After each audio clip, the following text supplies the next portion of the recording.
The warp has existed since the dawn of sentient thought, a roiling sea of psychic energy that mirrors the material universe in twisted, impossible ways. Within this realm of raw emotion and unbound consciousness, the Chaos Gods did not always exist as the terrible powers they are today. They came into being gradually, coalescing from the psychic emanations of mortal beings across countless worlds. Among these dark entities, Khorne stands as one of the most ancient and primal, a god born not from any single cataclysm, but from the slow, inexorable accumulation of violence that has defined galactic history since time immemorial. The Blood God's origins stretch back to an age when humanity still clawed its way across old Earth, when the galaxy knew countless civilizations that rose and fell in cycles of conquest and annihilation. Every battlefield, every murder, every moment of unbridled rage fed something growing in the warp. The ancient Eldari, in their millions of years of dominance, contributed their share through their wars of expansion and the martial pride of their warrior aspects. The Khorne, those ancient progenitors of the orcs, waged their brutal campaigns across the stars.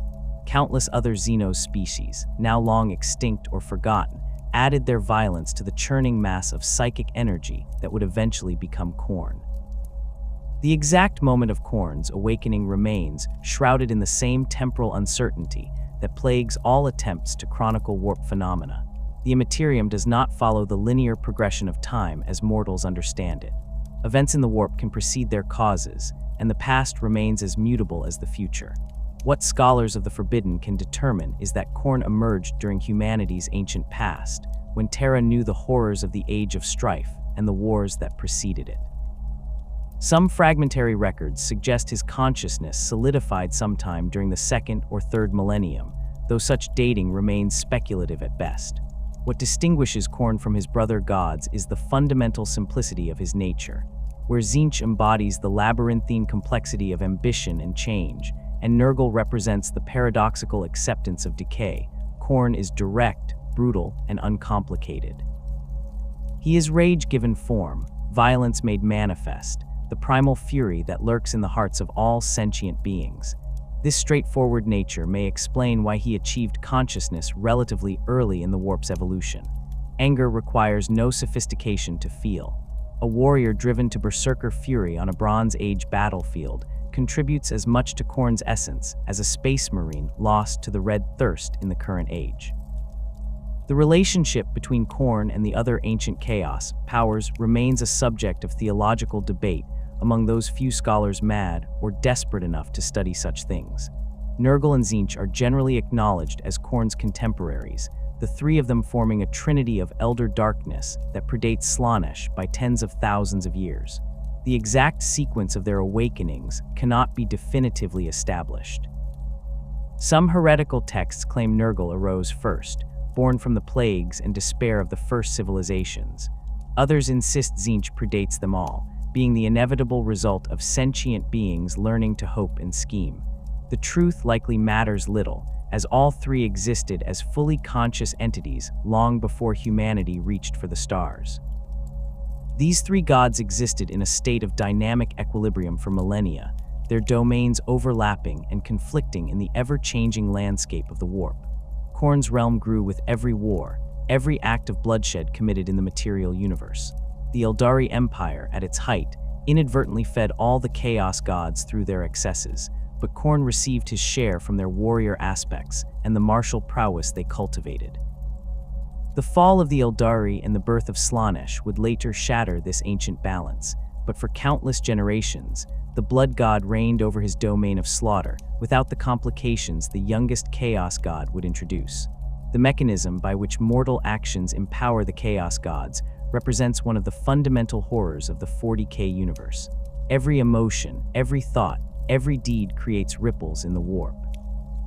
These psychic emanations coalesce around the Chaos Gods like tributaries flowing into a vast ocean. For Khorne specifically, the process is brutally straightforward. A soldier's rage as he charges into battle, a murderer's savage joy as he takes a life, a warrior's pride in martial skill, even the righteous anger of those who fight for noble causes. All of these feed the Blood God. He does not discriminate between honorable combat and senseless slaughter. Blood spilled in the Emperor's name nourishes Khorne as surely as blood spilled for the dark gods themselves. This creates a perverse irony that the Imperium's defenders rarely acknowledge. The Space Marines, humanity's greatest warriors, generate tremendous psychic energy through their endless wars. While their faith in the Emperor may provide some measure of protection, the act of killing itself empowers Khorne. A Blood Angel's assault marine tearing through orcs with his chainsword, a space wolf reveling in the fury of close combat, an Imperial Guard regiment bayonet charging across a corpse-strewn battlefield, all unknowingly add to the blood god's strength. Khorne cares not from whence the blood flows, only that it flows. This fundamental truth makes him perhaps the most insidious of the Chaos gods, as his power grows whether mortals worship him or fight against him. The nature of Khorne's domain within the Immaterium reflects his essence with terrible clarity. Unlike the ever-changing crystal labyrinth of Tzeentch or the stagnant garden of Nurgle, Khorne's realm is a place of constant, brutal conflict. The landscape itself seems forged from violence. Rivers of blood flow through valleys carved by ancient weapons. The sky burns with the red of eternal war, and the ground is littered with the detritus of 10,000 battles. Mountains of skulls rise from plains of brass and bone, monuments to slaughter that dwarf anything the material universe could produce. At the center of this nightmarish domain stands the Brass Citadel, Khorne's seat of power and the ultimate destination of his most favored servants. The fortress defies mortal comprehension in its scale and construction. Its walls rise higher than mountains, built from brass that never tarnishes and bones that never decay. The foundations rest upon a mountain of skulls taken from every sentient species in the galaxy across all of history. Eldari skulls lie beside human ones, orc skulls mixed with those of creatures whose species died out before humanity learned to make fire. The mountain grows continuously, fed by an endless stream of offerings from Khorne's demonic servants and mortal followers. The Brass Citadel serves as both fortress and throne room, a place where Khorne himself sits in terrible majesty. From this vantage point, the Blood God observes the great game, the eternal conflict between the Chaos gods for dominance over the warp. His throne, carved from a single piece of dark metal and adorned with the skulls of the mightiest warriors ever to live, sits at the pinnacle of the Skull Mountain. Around it, his bloodthirsters and other greater demons gather when not prosecuting his wars across reality. The Citadel's halls echo with the clash of weapons as demons train and duel, for even in Khorne's own fortress, violence never ceases. The architecture of the Citadel reflects Khorne's nature, brutal, functional, and overwhelming. There are no decorative flourishes, no artistic embellishments. Every element serves the purpose of war. Armories line endless corridors, filled with demon weapons and cursed artifacts. Training grounds sprawl across vast courtyards where bloodletters practice the art of slaughter. Forges burn eternally, tended by demonic smiths who craft weapons for the blood god's legions. The entire structure exists as a monument to martial prowess and the glory of combat. Beyond the Citadel, Khorne's realm extends in all directions, a vast territory constantly contested by his demons and the forces of the other Chaos gods. The borders of his domain shift continuously as demonic armies clash in conflicts that have raged since before humanity's ancestors walked upright. These wars serve multiple purposes. They satisfy Khorne's eternal hunger for bloodshed, they provide his demons with the combat they crave, and they generate the martial energy that further empowers their master. In this way, Khorne's realm is self-sustaining, a perpetual motion machine of violence that requires no external fuel beyond its own existence. The demons that inhabit this realm are extensions of Khorne's will, manifestations of specific aspects of his nature. Bloodthirsters embody his rage and martial might. Bloodletters represent the disciplined fury of warriors in formation. Fleshhounds track those who would flee from combat. Each type of demon serves a purpose in Khorne's grand design, and all exist solely to shed blood in their master's name. They do not question, do not doubt, and never tire of slaughter. When summoned to the material universe, they bring a piece of Khorne's realm with them, reality itself warping to accommodate their presence. The establishment of Khorne's domain and the solidification of his consciousness marked a turning point in galactic history, though few at the time could have recognized it. The warp, once merely dangerous, became actively malevolent in ways it had not been before. The chaos gods, Khorne among them, began to take a direct interest in mortal affairs, not merely feeding on emotions, but actively cultivating them.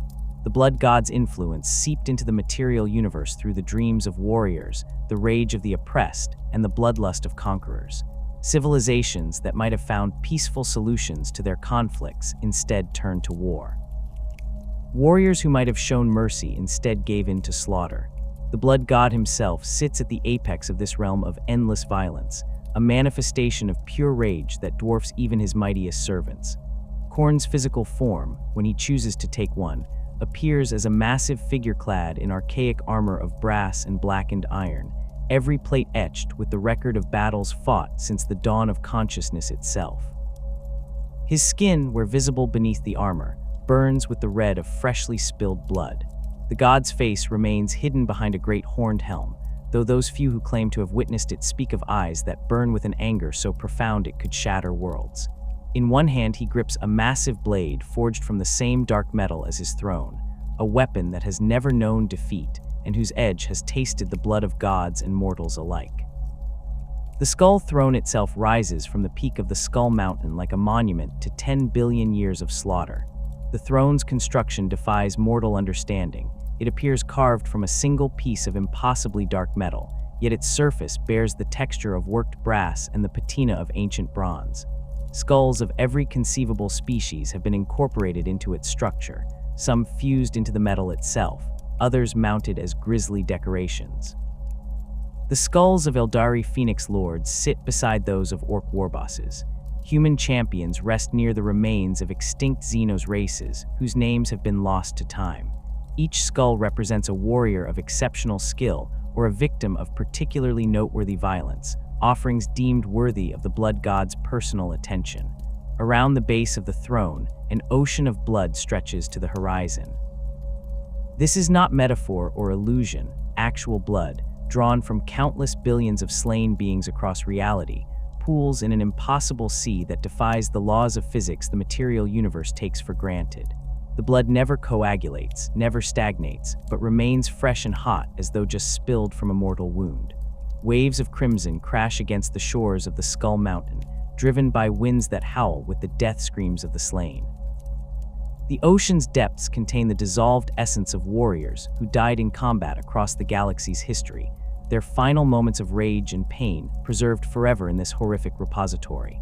The brass citadel that houses the Skull Throne extends for hundreds of miles in every direction, though distance becomes meaningless in the warp's twisted geography. The fortress walls rise sheer and unadorned, built from brass that gleams with an inner fire and bones from creatures both recognizable and utterly alien. Guard towers punctuate the walls at irregular intervals, each topped with brass skulls the size of Hab blocks, their empty eye sockets blazing with unholy light. The gates of the citadel stand perpetually open, for Khorne fears no assault and welcomes any who would dare challenge him in his own domain.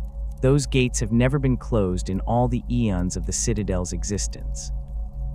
Within the citadel's walls, the architecture reflects pure function stripped of all aesthetic consideration beyond the glorification of war. Vast armories line corridors wide enough to march entire companies of bloodletters abreast. These chambers contain weapons beyond counting, demon blades that hunger for souls, axes that can cleave through reality itself, and armor forged from the rage of dying warriors. Bloodthirsters and other greater demons select their weapons from these collections before embarking on campaigns in the material universe, though they inevitably return seeking fresh armaments after their previous choices are banished back to the warp. Training grounds sprawl across the citadel's interior courtyards, open spaces where demons practice the arts of slaughter without end. Bloodletters drill in perfect formations, their hellblades moving in synchronized patterns that would put any mortal army's discipline to shame. Bloodcrushers charge across killing fields, their juggernauts' brass hooves striking sparks from the metal ground. Fleshhounds tear apart practiced targets made from the solidified essence of cowardice itself. The sounds of combat never cease. The clash of blade on blade, the roar of demonic mounts, the howls of bloodlust echo through the citadel's halls in an eternal symphony of violence. The forges of the brass citadel burn with fires that predate the stars themselves. Demonic smiths, lesser manifestations of Khorne's will, work these forges ceaselessly, crafting weapons and armor for the blood god's legions. The heat from these forges would vaporize mortal flesh instantly, yet the smiths work barehanded, shaping metal with blows that ring like thunder.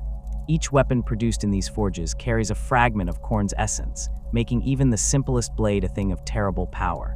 The greatest weapons, those destined for bloodthirster lords or mortal champions who have earned Khorne's favor, receive special attention, forged over centuries and quenched in the blood of particularly mighty victims. Beyond the citadel walls, Khorne's realm extends across a landscape that exists in a state of perpetual warfare. Rivers of boiling blood cut through plains of brass and bone, their banks lined with the wreckage of ancient battles. These rivers flow uphill as often as down, defying gravity and logic, driven by the pressure of fresh blood constantly being added to their flow. Where these rivers meet, they form whirlpools of gore that can drag even bloodthirsters down into their depths. The rivers serve as highways for Khorne's demonic legions, blood crushers and other mounted demons using their banks as roads between battlefields. Fortresses dot the landscape, smaller echoes of the brass citadel built by bloodthirster lords to serve as staging grounds for their campaigns. These fortifications vary in design based on the preferences of their masters, but all share the same brutal functionality. Walls of brass and bone, gates that open onto killing fields, towers that serve as vantage points for surveying the endless wars that rage across the realm. Some fortresses have stood for millennia, their foundations built on the bones of defeated armies.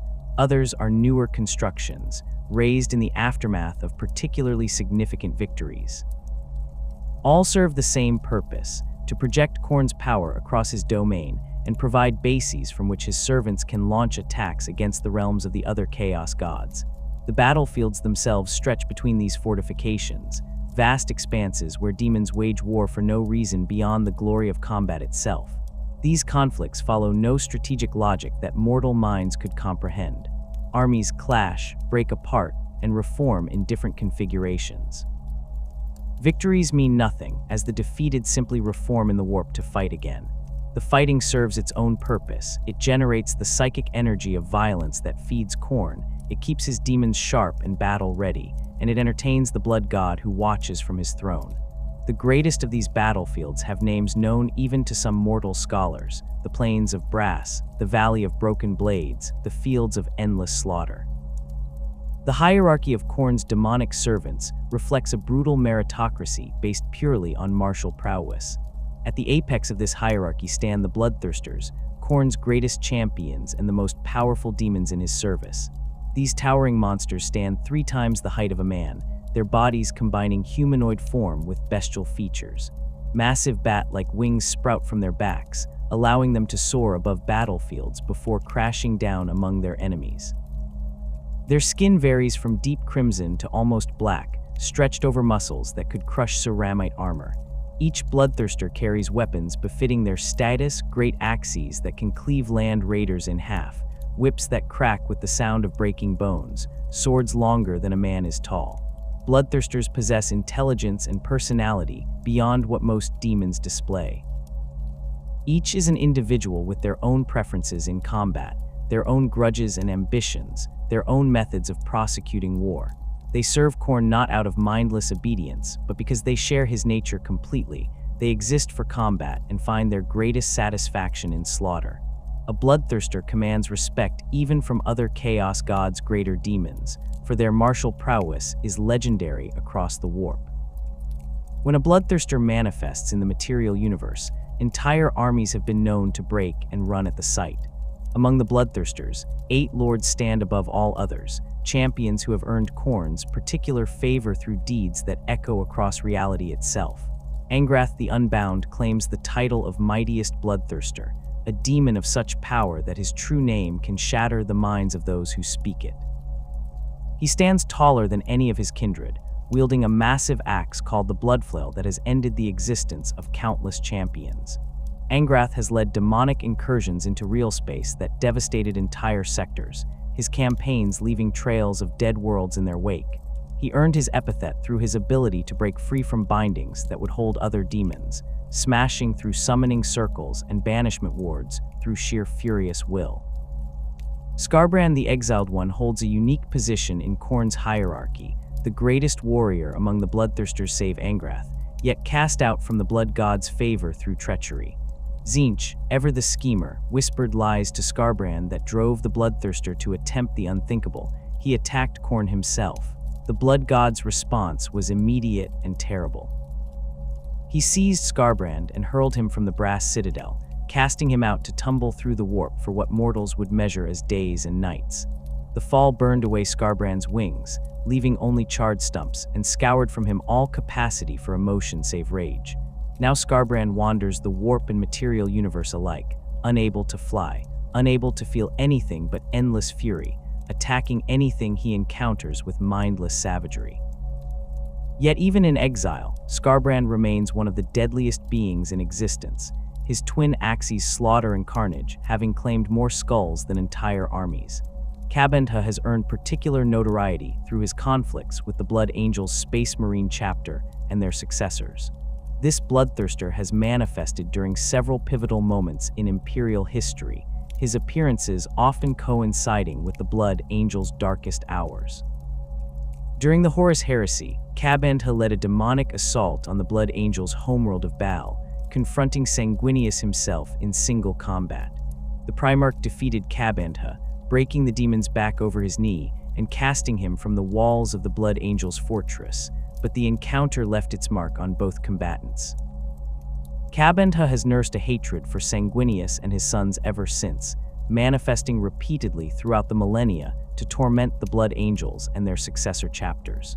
His most recent major appearance came during the devastation of Baal by Hive Fleet Leviathan, where he led another demonic incursion even as the Tyranids consumed the system. The other 5 Bloodthirster lords each command their own armies and prosecute their own campaigns across reality. They compete among themselves for Khorne's favor, each seeking to present their master with the mightiest skulls and the greatest tallies of slaughter. Their conflicts with each other are as legendary as their wars against the other Chaos God's servants and the mortal realm. These lords have existed since the earliest days of Khorne's consciousness, and their deeds span the entire history of the galaxy's age of bloodshed. Below the Bloodthirsters in Khorne's hierarchy march the Bloodletters, the core infantry of his demonic legions. These lesser demons appear as muscular humanoids with bestial, dog-like heads and skin the color of spilled blood. Each Bloodletter carries a Hellblade, a sword forged from their master's rage that can cut through armor, flesh, and even reality itself with equal ease. Bloodletters organize themselves into units that display surprising discipline, marching in perfect formation and executing complex battlefield maneuvers with precision that rivals the finest mortal armies. This discipline stems not from training, but from their nature. They are fragments of Khorne's will, and that will demand excellence in the art of war. Fleshhounds serve as Khorne's hunters, demonic beasts that track those who would flee from combat or hide from the Blood God's wrath. These creatures resemble massive hounds built from brass and corded muscle, their heads dominated by jaws filled with teeth like sword blades. Fleshhounds possess an uncanny ability to track their prey across any distance, following the scent of fear and cowardice through the warp itself. Once a fleshhound pack takes up a trail, nothing short of death will stop them from running down their quarry. They are often unleashed against psychers and sorcerers, for Khorne despises those who rely on psychic powers rather than honest bloodshed, and fleshhounds possess a natural resistance to warp-based attacks. Bloodcrushers combine the fury of Bloodletters with the unstoppable momentum of juggernauts, demonic beasts that resemble brass-clad rhinoceroses with reptilian features. A Bloodletter mounted on a juggernaut becomes a Bloodcrusher heavy cavalry capable of smashing through enemy formations with the force of an artillery shell. The juggernauts themselves are demons in their own right, lesser manifestations of Khorne's nature that exist solely to carry warriors into battle. Their brass hides can turn aside all but the most powerful weapons, and their charge generates enough force to pulverize ceramite armor and crush battle tanks. Bloodcrushers often form the vanguard of Khornate assaults, their thunderous charges breaking enemy lines before the bloodletter infantry moves in to exploit the breach. Skull cannons represent Khorne's concession to ranged warfare, though even these war engines maintain the personal, brutal nature the blood god demands. Each skull cannon consists of a massive brass artillery piece mounted on a tracked chassis pulled by juggernauts. The cannon fires skulls taken from Khorne's throne room, each one imbued with demonic power that causes it to explode on impact, showering the target area with fragments of bone that tear through armor and flesh. The cannons are crewed by bloodletters who load and fire the weapons with the same discipline they bring to melee combat. Despite being ranged weapons, skull cannons maintain a visceral, violent character that satisfies Khorne's preferences. Each shot represents a skull claimed in his name, and the destruction they cause is immediate and personal rather than the detached killing of conventional artillery. Khorne embodies a fundamental paradox that defines his nature and separates him from the other ruinous powers. He is simultaneously the god of honorable martial prowess and mindless slaughter, the patron of disciplined warriors and frenzied berserkers, the champion of personal combat and the architect of genocidal campaigns. This duality exists not as contradiction, but as complementary aspects of the same core truth. Violence itself, in all its forms, feeds the blood god. A space marine captain who defeats his enemy in single combat through superior skill offers Khorne the same sustenance as a world eater's berserker who tears through civilians in a blind rage. The blood god makes no distinction between the righteous warrior defending his home and the murderer who kills for pleasure. This is the meaning behind the most famous axiom of Khornate worship. Khorne cares not from whence the blood flows, only that it flows. This philosophical position creates uncomfortable implications that the Imperium scholars rarely acknowledge in their official doctrines. Every battle fought in the Emperor's name, every enemy slain by Imperial forces, every drop of blood spilled in righteous warfare strengthens Khorne as surely as the offerings of his mortal followers. The Space Marines, those transhuman warriors created to defend humanity, generate tremendous psychic energy through their endless wars. A Blood Angel's assault marine experiencing the rage of close combat, a Space Wolves Grey hunter reveling in the joy of the hunt, an Imperial Fists veteran holding the line against impossible odds, all feed the blood god regardless of their intentions or loyalties. The act of killing itself empowers Khorne, making him perhaps the most insidious of the Chaos gods precisely because his power grows whether mortals worship him or fight against everything he represents. Yet Khorne does recognize gradations of worthiness in the offerings he receives. A warrior who faces death with courage, who meets his enemy blade to blade, who demonstrates skill and strength in combat. Such a warrior's death carries more weight than the slaughter of helpless victims. This preference manifests in the rewards Khorne grants his followers. Those who seek out the mightiest opponents, who challenge themselves against ever greater threats, who accumulate victories through martial prowess rather than mere butchery, rise higher in his favor. The blood god values the skull of a skilled swordsman more than 100 skulls of unarmed civilians, though he accepts both. This creates a strange code of conduct among some of his more disciplined followers, warriors who hunt for worthy opponents and disdain easy kills not from mercy, but from a desire to please their patron through quality rather than mere quantity. The World Eater's Legion exemplifies this paradox in their evolution from the Warhounds to their current state as Khorne's favored mortal servants. Before their fall, they were disciplined warriors who took pride in their martial excellence, gladiators who valued skill and honor in combat. The butcher's nails implanted in their brains by their primarch Angron drove them toward increasing savagery, yet even corrupted by Khorne's influence, individual world eaters still seek out challenging opponents. Khorne the Betrayer, the Legion's most infamous champion, has accumulated a tally of skulls that include Space Marine champions, demon princes, and even other servants of Khorne who proved unworthy. His kills demonstrate both the mindless slaughter aspect of Khornate worship and the pursuit of martial excellence, as he gravitates toward the thickest fighting and the most dangerous opponents even in his madness. The rejection of sorcery and psychic powers forms the second pillar of Khornate doctrine, a prohibition so absolute that it defines much of the blood god's relationship with the other chaos powers. Khorne abhors the use of warp magic with an intensity that borders on obsession. To the blood god and his followers, psychic powers represent the ultimate cowardice, killing from a distance, manipulating reality rather than changing it through direct action, hiding behind supernatural shields rather than facing enemies blade to blade.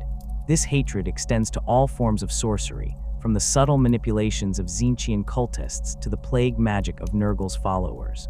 Khornate warriors view such practices as fundamentally dishonorable, a corruption of what combat should be. This philosophical stance stems from Khorne's fundamental nature as the god of direct, physical violence. Blood must be spilled by blade, axe, or bare hands. Skulls must be taken in personal combat, not blasted apart by psychic lightning from across a battlefield. The blood god demands that his followers face their enemies directly, that they risk their own lives in the pursuit of killing, that they demonstrate physical prowess rather than relying on supernatural tricks. A Khornate warrior who strikes down a foe with a chain axe has proven his strength and skill. A sorcerer who incinerates that same foe with warp fire has proven only that he can channel energies beyond his own power, a distinction that Khorne considers fundamentally important. This rejection manifests most clearly in Khorne's eternal opposition to Tzeentch, the changer of ways. Where Tzeentch embodies complexity, scheming, and the manipulation of reality through sorcery, Khorne represents straightforward violence and direct action. The two gods exist in a state of perpetual conflict that transcends their participation in the great game. Khorne's demons wage constant war against Tzeentch's forces in the warp, bloodletters clashing with horrors in battles that have raged since both gods achieved consciousness. This conflict extends to their mortal followers as well. Khornate warriors hunt sorcerers with particular enthusiasm, viewing them as the most deserving targets for their fury. The World Eaters have fought against the Thousand Suns repeatedly throughout their histories, both legions drawn into conflict by their patrons' mutual hatred. The prohibition against sorcery creates practical limitations for Khorne's followers that his enemies often exploit. Khornate warbands lack the reality warping powers that Tzeentchian sorcerers employ, the demonic summoning abilities that chaos sorcerers use to supplement their forces, or even the relatively minor psychic abilities that many chaos space marines develop. This forces them to rely purely on physical prowess, which suits their doctrine perfectly, but can leave them vulnerable to enemies who attack from beyond reach of blade and bolter. A Khornate warband assaulting a fortified position cannot simply teleport inside the walls or blast them down with warp lightning. They must breach the defenses through direct assault, suffering casualties that sorcery might have avoided. Yet Khorne's followers embrace these limitations, viewing them not as weaknesses, but as proof of their dedication to honest warfare. The blood god does grant his followers supernatural abilities, but these take forms that maintain the physical, direct nature he demands. Khornate champions develop enhanced strength and resilience, their bodies swelling with demonic power that allows them to shrug off wounds that would kill normal warriors. They move with supernatural speed, closing distances that should be impossible and striking with inhuman precision. Some develop the ability to sense the location of worthy opponents, a hunter's instinct that draws them toward the strongest enemies on a battlefield.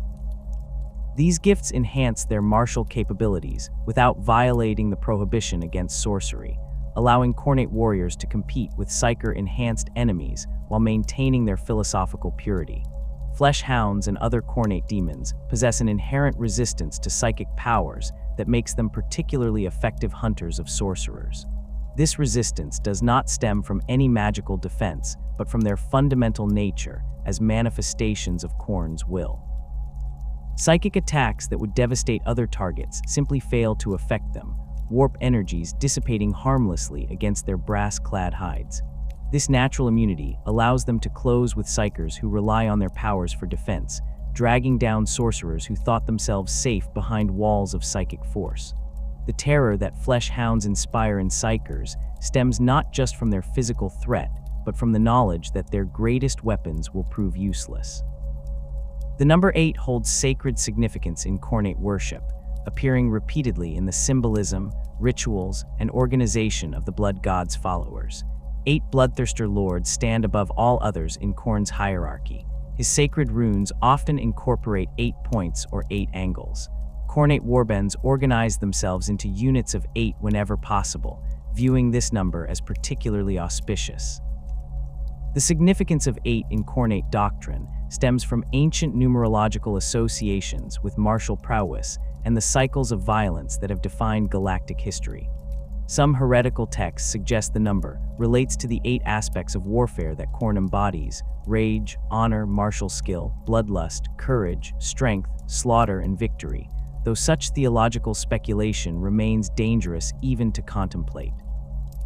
The mark of Khorne, the symbol by which his followers identify themselves and through which they receive his blessings, takes the form of a stylized rune that resembles both an axe blade and a skull when viewed from different angles.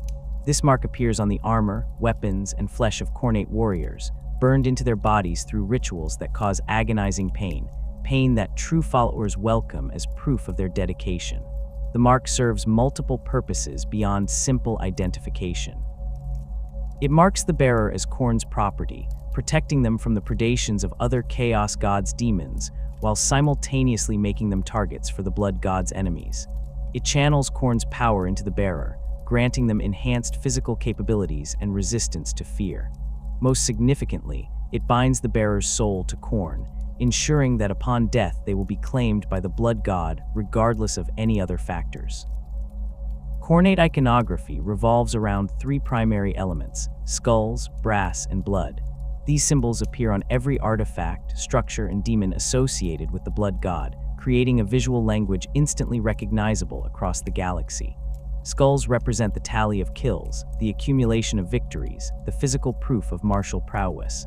Every skull claimed in Khorne's name adds to his power, and his followers compete to present him with the mightiest specimens. Champions wear skull trophies on their armor, string them from chains, pile them at makeshift altars before battle.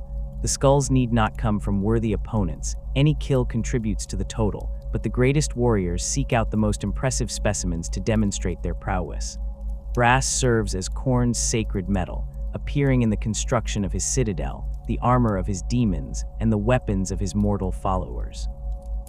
The metal possesses properties that transcend normal brass, never tarnishing or corroding, maintaining its luster even when exposed to the most extreme conditions. Khornate armor incorporates brass trim and ornamentation, with the most favored champions wearing suits of brass-plated ceramite that gleams red gold in battle.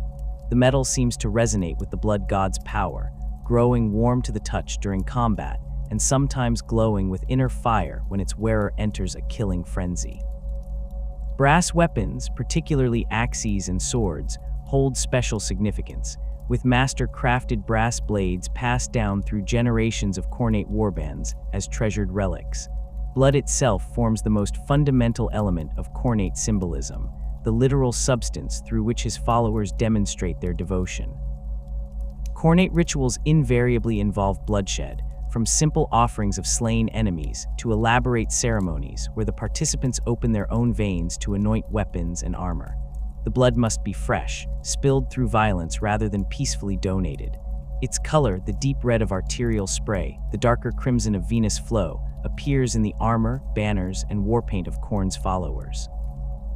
World Eaters paint their armor in red and brass, the colors of blood and the Blood God's sacred metal. Their ships bear names like Red Tear and Conqueror, invoking the imagery of bloodshed. Even their battle cries reference blood. Blood for the Blood God rings out across battlefields wherever Khornate forces engage. The theological meaning behind the phrase blood for the Blood God, skulls for the Skull Throne, extends beyond simple bloodlust into a comprehensive worldview that defines how Khorne's followers understand their place in the universe. Every act of violence becomes a sacrament, every kill a prayer, every battle a religious experience. The phrase encapsulates the transactional nature of Khornate worship.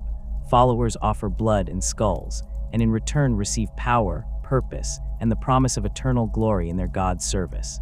This exchange forms the foundation of the relationship between Khorne and his worshippers, a covenant sealed in blood that binds both parties. The accumulation of martial glory drives Khornate warriors to seek out ever greater challenges, pushing themselves toward increasingly dangerous opponents and impossible odds. A champion who has slain 100 enemies seeks out 1,000.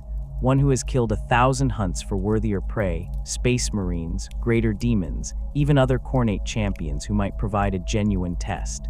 This constant escalation serves Khorne's purposes perfectly, ensuring his followers never rest, never grow complacent, never cease their pursuit of bloodshed. The greatest champions accumulate tallies that span centuries, their armor decorated with thousands of skulls, their weapons having tasted the blood of entire armies. These warriors become living legends, their names spoken with fear across the Imperium and with reverence among other Khornate followers. The path to becoming a champion of Khorne begins not with a single moment of corruption, but through a gradual descent that can span years or even decades. Warriors across the galaxy fall to the blood god's influence through different routes, but all share common elements in their transformation. The process typically starts with a warrior who already possesses martial skill and a capacity for violence. A veteran Imperial guardsman who has survived too many battles, a space marine whose chapter's gene seed flaws predispose him to rage, a Hive world gang leader who has clawed his way to power through countless fights. Any of these might catch Khorne's attention. The blood god does not typically claim the weak or cowardly. He seeks those who already walk the path of the warrior, those who have proven themselves in combat and demonstrated the potential for greater violence. The initial stages of corruption often manifest as subtle changes in behavior and psychology.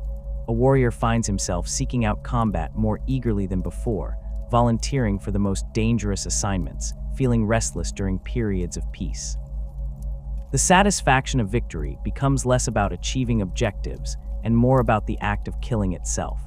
A space marine might notice that he lingers over fallen enemies longer than tactical necessity demands, that he takes pleasure in the spray of blood across his armor, that he feels a strange compulsion to collect trophies from his kills. These changes can be dismissed as battle fatigue or the normal hardening that comes from extended warfare, making them particularly insidious. The warrior rationalizes his shifting mindset, telling himself that he simply understands the necessity of violence better than his more squeamish comrades. As the corruption deepens, the warrior begins to hear Khorne's call more directly. This rarely takes the form of actual voices. The blood god is not given to lengthy speeches or complex instructions. Instead, the warrior experiences powerful urges during combat, instinctive knowledge of where the fighting is thickest, an overwhelming compulsion to seek out the strongest opponents. He might find himself taking unnecessary risks, charging into situations that tactical doctrine would label suicidal, yet somehow surviving and emerging victorious.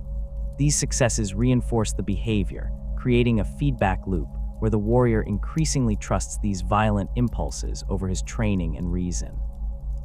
His comrades begin to notice the changes, the way his eyes light up at the prospect of battle, the barely controlled aggression even during downtime, the collection of skulls or other grisly trophies that he insists on maintaining.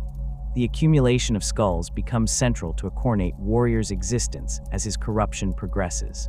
What begins as taking a single trophy from a particularly challenging opponent evolves into a compulsion to claim the skull of every worthy foe. The warrior develops rituals around this practice, specific methods for removing and preparing the skulls, particular ways of displaying or storing them. A World Eater's legionary might chain skulls to his armor, the bones clattering against ceramite with every movement. A chaos cultist might build crude altars in abandoned habs, stacking skulls in pyramids before them. The skulls serve multiple purposes. They act as offerings to Khorne, they provide tangible proof of the warrior's prowess, and they create a physical connection to the blood god that strengthens his influence over the bearer. The quality and quantity of skulls matter in ways that reveal Khorne's preferences.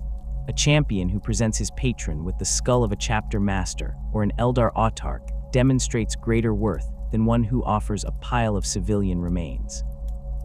Yet the blood god accepts all offerings, and some warriors focus on sheer numbers, believing that enough quantity will compensate for lack of individual quality.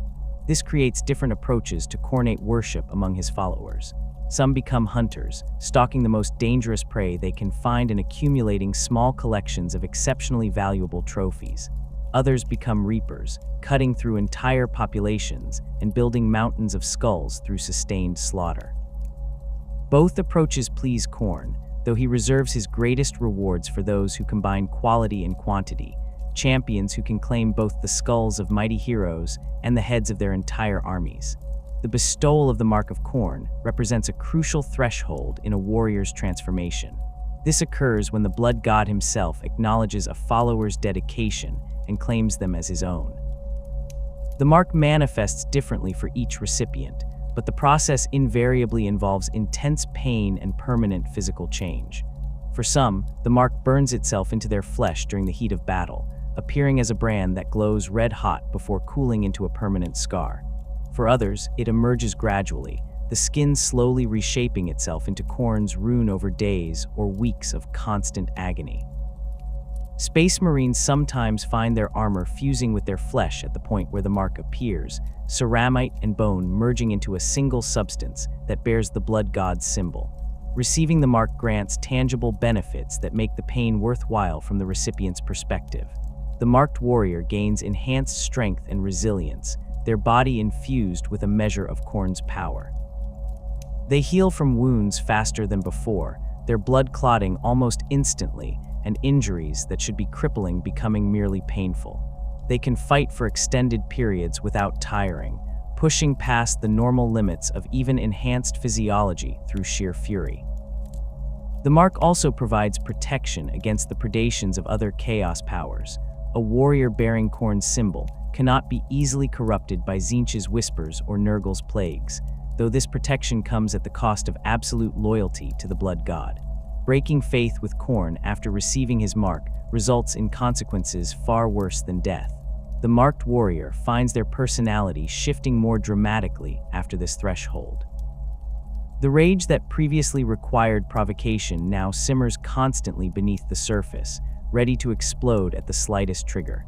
They struggle to maintain focus on anything unrelated to combat or the pursuit of worthy opponents. Complex planning becomes difficult, while tactical instincts in the midst of battle sharpen to supernatural levels. This cognitive shift represents Khorne reshaping his followers' mind to better serve his purposes, burning away the parts of their personality that do not contribute to making them more effective killers.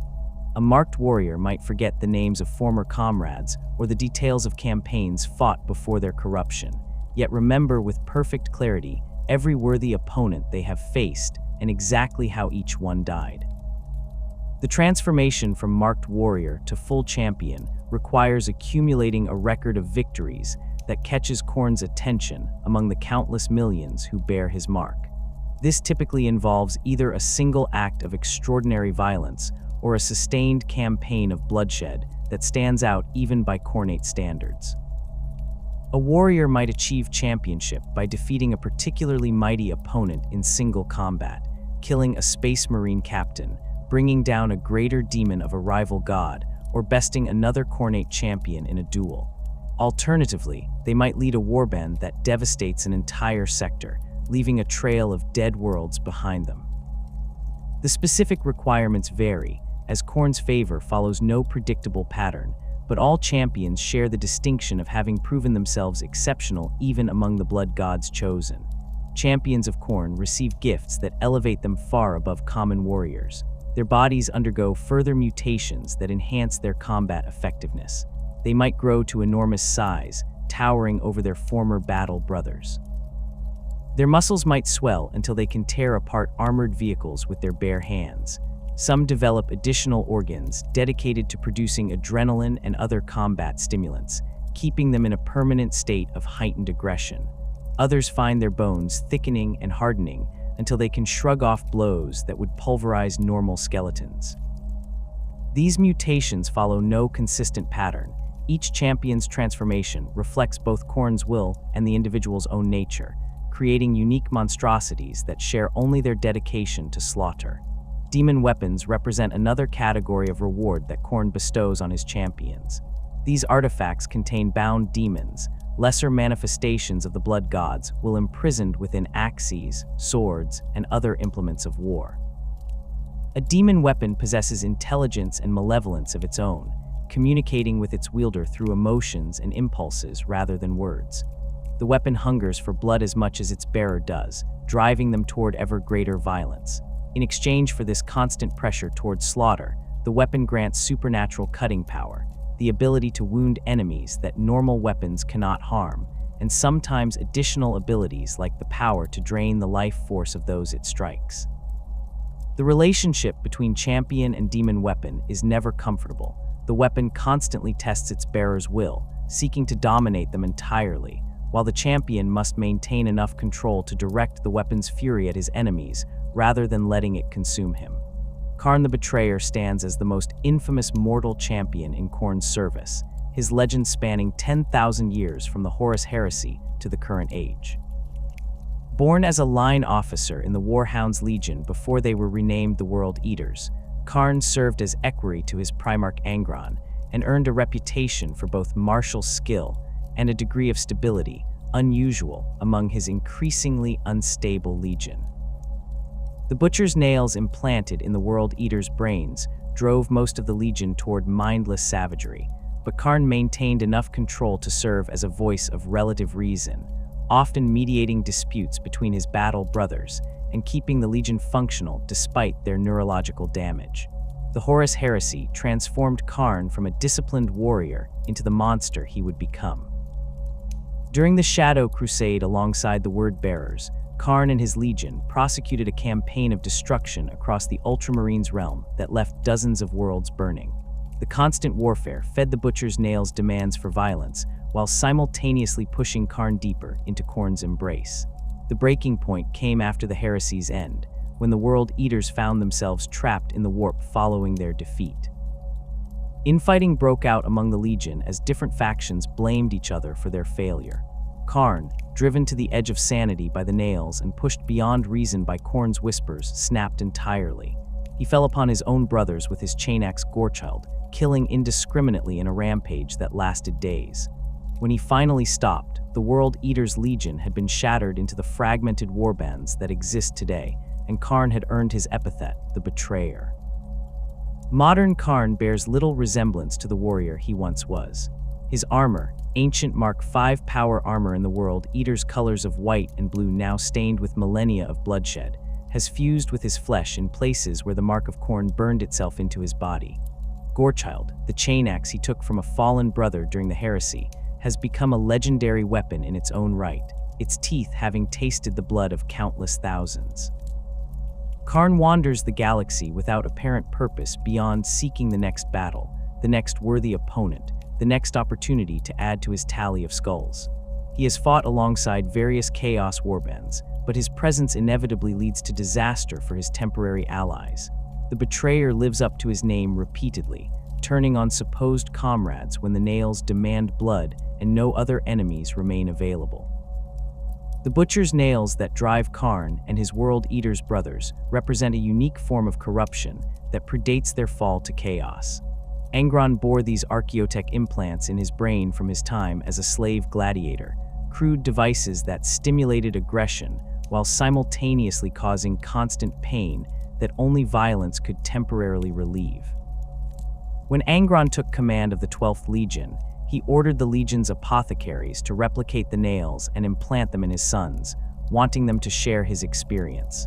The process was imperfect, the technology was poorly understood, and the implantation crude, but it achieved its intended effect of making the World Eaters more aggressive and willing to close with enemies regardless of casualties. The nails work by stimulating the aggression centers of the brain while simultaneously inhibiting impulse control and higher reasoning. A warrior with the nails experiences constant low-level pain and agitation that can only be relieved through violence. Killing triggers a flood of neurochemical rewards that temporarily silence the pain, creating an addiction to combat and bloodshed. Over time, the nails degrade other brain functions. Memory becomes unreliable, complex planning grows difficult, and the periods of lucidity between battles shrink. Eventually, the implants drive their victims into a permanent state of rage-fueled madness where they exist only to kill, unable to distinguish friend from foe or even to care about the difference. The nails made the World Eaters exceptionally effective shock troops during the Great Crusade, warriors willing to charge into situations that other legions would consider suicidal. Their assault companies could break enemy lines that had held against other Space Marine formations, their complete disregard for their own survival allowing them to maintain momentum even under withering fire. However, the Nails also made them difficult to control and prone to excessive violence. Civilian populations learned to fear the World Eaters above all other legions, as their idea of compliance often involved slaughtering anyone who showed even token resistance. The Emperor and other Primarchs viewed the Nails with distaste, recognizing that they were destroying the World Eaters from within, but Angron refused to remove them, and the Emperor, for reasons that remain unclear, did not force the issue. When the World Eaters fell to Khorne during the heresy, the Nails became conduits for the Blood God's influence. The neurological damage they caused made the Legion particularly vulnerable to Khornate corruption, as warriors already addicted to violence and struggling with constant rage proved easy prey for a god who offered unlimited opportunities for slaughter. Khorne's power flowing through the Nails accelerated their degrading effects while also granting supernatural enhancements that kept the warriors functional despite the damage. A World Eater who should have been reduced to a drooling vegetable by the Nails' destruction of his brain instead becomes a superhuman killing machine, his body moving with preternatural speed and strength even as his mind drowns in rage. Modern World Eaters vary in how much of their original personalities survive the combination of the Nails and Khornate corruption. Some, like Khorne, retain enough awareness to function as leaders and to pursue specific goals between their rampages. Others have devolved into little more than rabid animals, kept in chains between battles, and released to kill everything in their path once deployed. The most far gone are the Legion's berserkers, warriors who have lost all capacity for anything except violence. These berserkers cannot be reasoned with or controlled through normal means. They attack anything that moves, require constant restraint to prevent them from killing their own allies, and must be literally pointed at the enemy and released like weapons rather than commanded like soldiers. Khorne, the Forsworn, represents a different path to Khornate championship, a warrior who chose damnation deliberately rather than sliding into it gradually. Originally a captain in the World Eaters Legion, Khorne distinguished himself during the heresy through both his combat prowess and his unusual degree of tactical acumen for a World Eater. Unlike many of his brothers who lost themselves entirely to the Nails, Khorne maintained enough control to plan and execute complex operations. After the Legion's fragmentation, he gathered followers and built one of the larger World Eaters' warbands, prosecuting campaigns across Imperial space that combined the savage fury his Legion was known for with actual strategic planning. Khorne earned his epithet through a specific act of treachery that caught Khorne's attention. During a campaign in the 41st millennium, he swore an oath to another Chaos Lord to support a joint assault on an Imperial fortress world. The campaign proceeded as planned until the moment of final victory, when Khorne turned on his ally, killing the other Chaos Lord and claiming his skull as a trophy. The betrayal violated the oath Khorne had sworn, but the Blood God cared nothing for the broken word, only for the quality of the skull claimed and the violence of the betrayal itself. Khorne elevated Khorne for this act, granting him increased power and marking him as a champion. The title Forsworn serves as both a mark of shame to those who value oaths and a badge of honor among Khornate warriors who recognize that all considerations must be secondary to the pursuit of skulls. As a champion, Khorne commands significant resources and leads a warband that numbers in the thousands. His forces include not just World Eaters, but also cultists, traitor guard regiments, and even some renegade space marines from other legions and chapters who have thrown in their lot with Khorne. Khorne maintains more discipline among his followers than most Khornate warlords manage, using a combination of personal charisma, demonstrated martial prowess, and the simple expedient of killing anyone who proves too uncontrollable. His warband operates from a fleet of ancient vessels, striking at Imperial worlds across multiple sectors in campaigns that can last for years. The Imperium has placed a substantial bounty on his head, but the various kill teams and Space Marine strike forces sent after him have invariably ended up as skulls on his trophy racks. The path to demonhood represents the ultimate goal for Khornate champions, the final transformation that elevates a mortal warrior to immortality as a demon prince. Achieving this apotheosis requires more than simply accumulating vast tallies of kills. Khorne demands that aspirants to demonhood prove themselves worthy through exceptional acts of violence that stand out even among the countless millions of warriors who serve him. The specific requirements vary. The blood god's favor follows no predictable formula, but certain patterns emerge from studying those who have successfully ascended. A warrior seeking demonhood must first catch Khorne's personal attention, which means standing out among the infinite multitudes who shed blood in his name across the galaxy. This typically requires either a single act of such spectacular violence that it resonates through the warp, or a sustained campaign of slaughter that leaves an undeniable mark on reality. Killing a particularly mighty opponent can serve, bringing down a loyalist Primarch, destroying a greater demon of a rival god, or defeating another demon prince in single combat. Alternatively, a champion might devastate an entire sector, leaving a trail of dead worlds behind them that creates a wound in reality itself.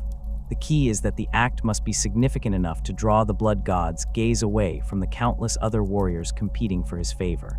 The transformation into a demon prince occurs when Khorne judges a champion worthy and chooses to invest a substantial portion of his power into elevating them. The process varies for each individual, but invariably involves agony beyond mortal comprehension, as the warrior's body and soul are remade into something that transcends mortality. Their physical form swells to enormous size, muscles bulging with demonic strength. Wings might erupt from their back, allowing flight. Their skin might harden into armor like scales or plates. Horns, claws, fangs, and other bestial features emerge as the transformation progresses. The champion's mind expands as well, gaining awareness of the warp and the ability to perceive reality in ways impossible for mortals. They become immune to age, disease, and most forms of physical harm, though they can still be banished or destroyed through sufficient violence.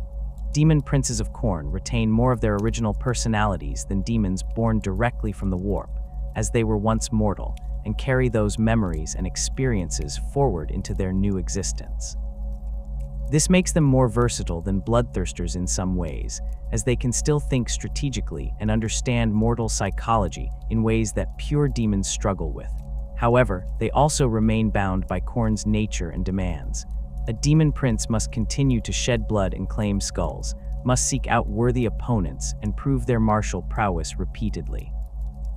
Failure to do so results in the blood god withdrawing his favor, which for a demon prince means losing the power that sustains their existence and potentially being cast down from their exalted state. Angron himself stands as the most prominent example of ascension to demonhood among Khorne's mortal followers. The Primarch of the World Eaters achieved apotheosis during the Horus Heresy's aftermath, transforming from a broken, rage-filled demigod into a full demon prince.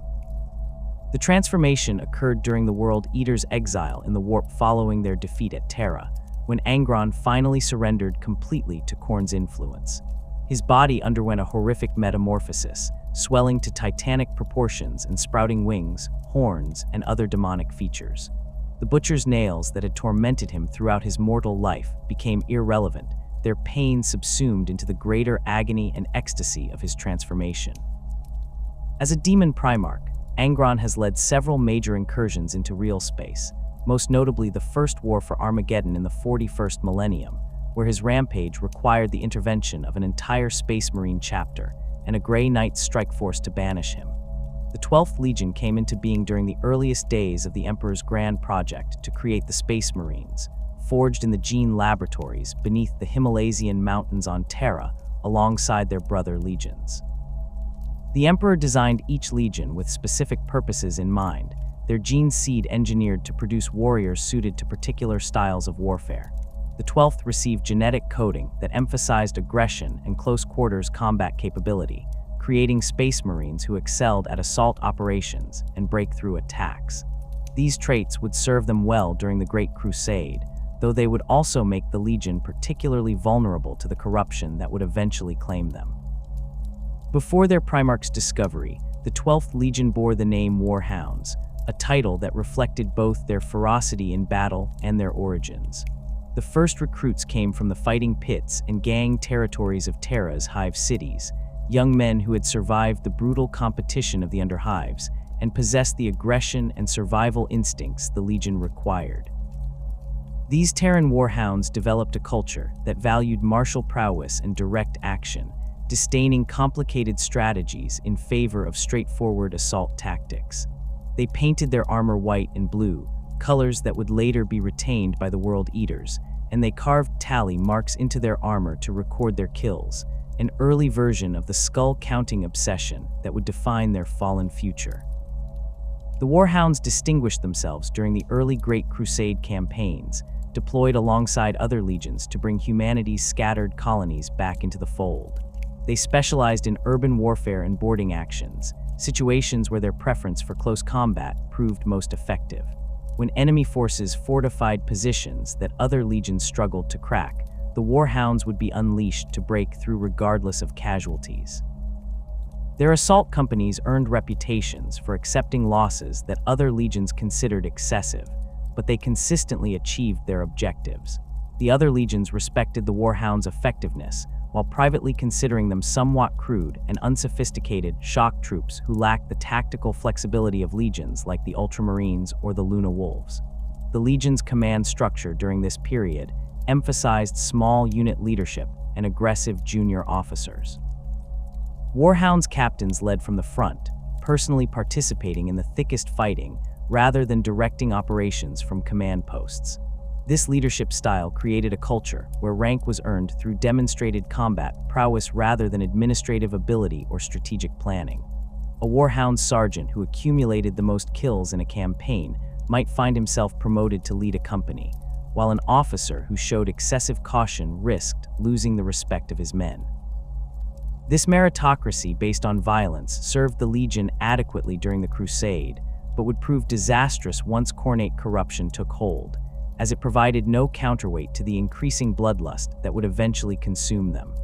Angron's discovery on Nuceria represented one of the Great Crusade's most controversial moments, an incident that would have profound implications for both the 12th Legion and the Imperium as a whole. The Primarch had been stolen from the Emperor's gene laboratories on Terra by the Chaos Gods during their infancy, scattered across the galaxy along with his brothers. He landed on Nuceria, a world that had achieved a relatively high level of technological sophistication, but had developed a culture centered around gladiatorial combat. The planet's ruling class, the High Riders of Nuceria's city-states, maintained their power through a combination of advanced technology and brutal entertainment spectacles, where slaves fought to the death for the amusement of their masters. Angron did not land among Nuceria's elite. He crashed in a remote region and was discovered by slavers who recognized his value as potential gladiator material despite his youth. The High Riders who purchased him saw a child who already displayed superhuman strength and resilience, qualities that would make him a profitable investment in the fighting pits. They subjected him to the same treatment as their other gladiator slaves, and this included the implantation of the butcher's nails, archaeotech devices that the Nucerians had discovered in ancient ruins and repurposed for their own uses. The nails served multiple purposes for the slavers. They made gladiators more aggressive and willing to fight. They caused constant pain that only violence could relieve, and they included kill switches that allowed the slavers to execute disobedient slaves remotely. The young Primarch endured years of slavery, forced to fight in the arenas for the entertainment of the same people who had mutilated his brain. He killed countless opponents, both human and Xenos creatures imported specifically for the games, accumulating victories that made him one of Nuceria's most famous gladiators. The crowds knew him by the name his masters had given him, and they cheered as he tore apart whatever the arena masters set against him. Yet Angron never accepted his slavery. The nails drove him toward violence, but his Primarch's intellect remained intact enough to recognize the injustice of his situation. He began to organize the other gladiators, planning a rebellion that would free them from their master's control. The slave revolt that Angron led became the defining event of his mortal life, the moment that shaped everything he would become. He managed to disable or remove the kill switches in the nails of his fellow rebels, a feat that required both technical knowledge and the willingness to risk immediate execution. The gladiators rose up simultaneously across multiple cities, overwhelming their guards through sheer ferocity and the element of surprise. Angron led the largest group, several thousand freed slaves who fought their way out of the arenas and into the surrounding territories. For a time, the rebellion succeeded beyond what should have been possible. The gladiators, trained fighters led by a primarch, proved more than a match for the High Rider's security forces in direct combat. The Nucerian authorities responded by mobilizing their planetary military, armies equipped with advanced weapons and armor that the gladiators could not match. Angron and his followers retreated to a defensible position in the mountains, a location that would later be called Decia. The freed slaves knew they faced inevitable defeat. They were outnumbered, outgunned, and surrounded by forces that would show no mercy. Yet they chose to make their stand anyway, preferring death in battle to a return to slavery. Angron stood with them, refusing offers of single combat or personal surrender, determined to die alongside the men and women who had followed him to freedom. The Emperor's arrival occurred at this critical moment, when Angron and his rebels faced their final battle. The Master of Mankind had been searching for his lost sons throughout the Great Crusade, and his agents had finally located the 12th Primarch on Nuceria. What happened next remains one of the most debated incidents in Imperial history. The Emperor possessed the power to save Angron's army. His forces could have intervened in the battle. His technology could have turned the tide. His very presence could have forced the Nucerians to stand down. Instead, he chose to take only Angron, teleporting the Primarch away from the battlefield and leaving his followers to die at the hands of the Nucerian military. The Emperor's reasoning for this decision has never been adequately explained. Some records suggest he believed that saving the rebels would have violated his policy of non-interference in planetary affairs, that the Great Crusade required him to work with existing power structures rather than overthrow them. Others propose that he saw the gladiators as already lost, their rebellion doomed regardless of his intervention, and that spending resources to save them would have been wasteful. Still others argue that he simply did not understand the importance of the gladiators to Angron, that he failed to recognize how deeply his son had bonded with his fellow slaves. Whatever the reason, the result was catastrophic. Angron watched from the Emperor's ship as his brothers and sisters were slaughtered below, their last stand ending in exactly the massacre they had expected, but which he had been prevented from sharing. This trauma defined Angron's relationship with the Emperor and the Imperium from that moment forward. Unlike his brother Primarchs who embraced their father and their roles in the Great Crusade, Angron remained bitter and resentful. He had been stolen from his chosen death, forced to watch his only real family die while he lived. The Emperor offered him command of a legion, a position of honor and authority, but Angron viewed it as another form of slavery. He was expected to conquer worlds in the name of an empire he had never chosen to serve, to lead warriors who had never earned his loyalty, to perpetuate the same kind of tyranny he had fought against on Nuceria. The butcher's nails continued to torment him, the pain and rage they generated now compounded by survivors' guilt and impotent fury at his father. The warhounds met their Primarch with the traditional excitement and reverence that all legions showed when reunited with their gene fathers. They expected Angron to transform them as other Primarchs had transformed their legions, to teach them his ways and lead them to greater glory. What they received instead was a broken, rage-filled demigod who viewed them as tools at best and reminded him of his captivity at worst. Angron renamed the legion the World Eaters, a title that reflected both his contempt for the Great Crusade's mission and his own self-loathing. If the Emperor wanted him to conquer the galaxy, he would do so in the most brutal manner possible, turning his sons into the same kind of savage killers the Nucerian crowds had cheered for in the arenas. The most catastrophic decision Angron made was ordering his apothecaries to replicate the butcher's nails and implant them throughout the legion. This went against all logic and the advice of every officer who understood what the nails were doing to their Primarch. The nails were killing Angron slowly, degrading his brain and driving him toward eventual madness and death. They caused constant agony and would eventually destroy even a Primarch's ability to function. Yet Angron insisted that his sons share his pain, that they understand what he had endured as a slave. He framed it as a test of loyalty and brotherhood. If they truly followed him, they would accept the same mutilation he had suffered. The World Eaters complied. Companies and then entire chapters volunteered for the implantation procedures, viewing it as a way to prove their dedication to their Primarch and to become more effective warriors. The Legion's apothecaries, working from incomplete understanding of the archaeotech, they were replicating, created crude versions of the nails that achieved the basic function of increasing aggression while causing pain. The implantation process killed some recipients outright, their brains unable to handle the invasive surgery and the nails' activation. Others survived but suffered immediate personality changes, becoming more violent and unstable. A few seemed to handle the implants well initially, showing increased combat effectiveness without apparent downsides, which encouraged more volunteers to come forward. The long-term effects became apparent over the following decades of the Great Crusade. World Eaters with the nails grew progressively more aggressive and harder to control. They required constant combat to manage the pain the implants generated, becoming restless and violent during the periods between campaigns. Their ability to function in non-combat situations deteriorated as the nails damaged the parts of their brains responsible for impulse control and complex reasoning. Memory problems became common, with veterans forgetting details of campaigns they had fought in or the names of battle brothers they had served alongside for years. The World Eaters developed a reputation across the Imperium as the most brutal and least disciplined of the legions, warriors who could be counted on to break any enemy line, but who left unnecessary destruction in their wake. Other Primarchs and the Emperor himself expressed concern about what Angron was doing to his legion, but none took decisive action to stop it. The Emperor had allowed Angron to keep his own nails rather than removing them, and by extension seemed willing to tolerate their spread through the 12th Legion.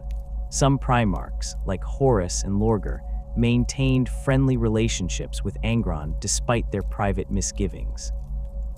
Others, like Roboute Guilliman and Rogel Dorn, viewed the World Eaters with barely concealed distaste and avoided working with them when possible.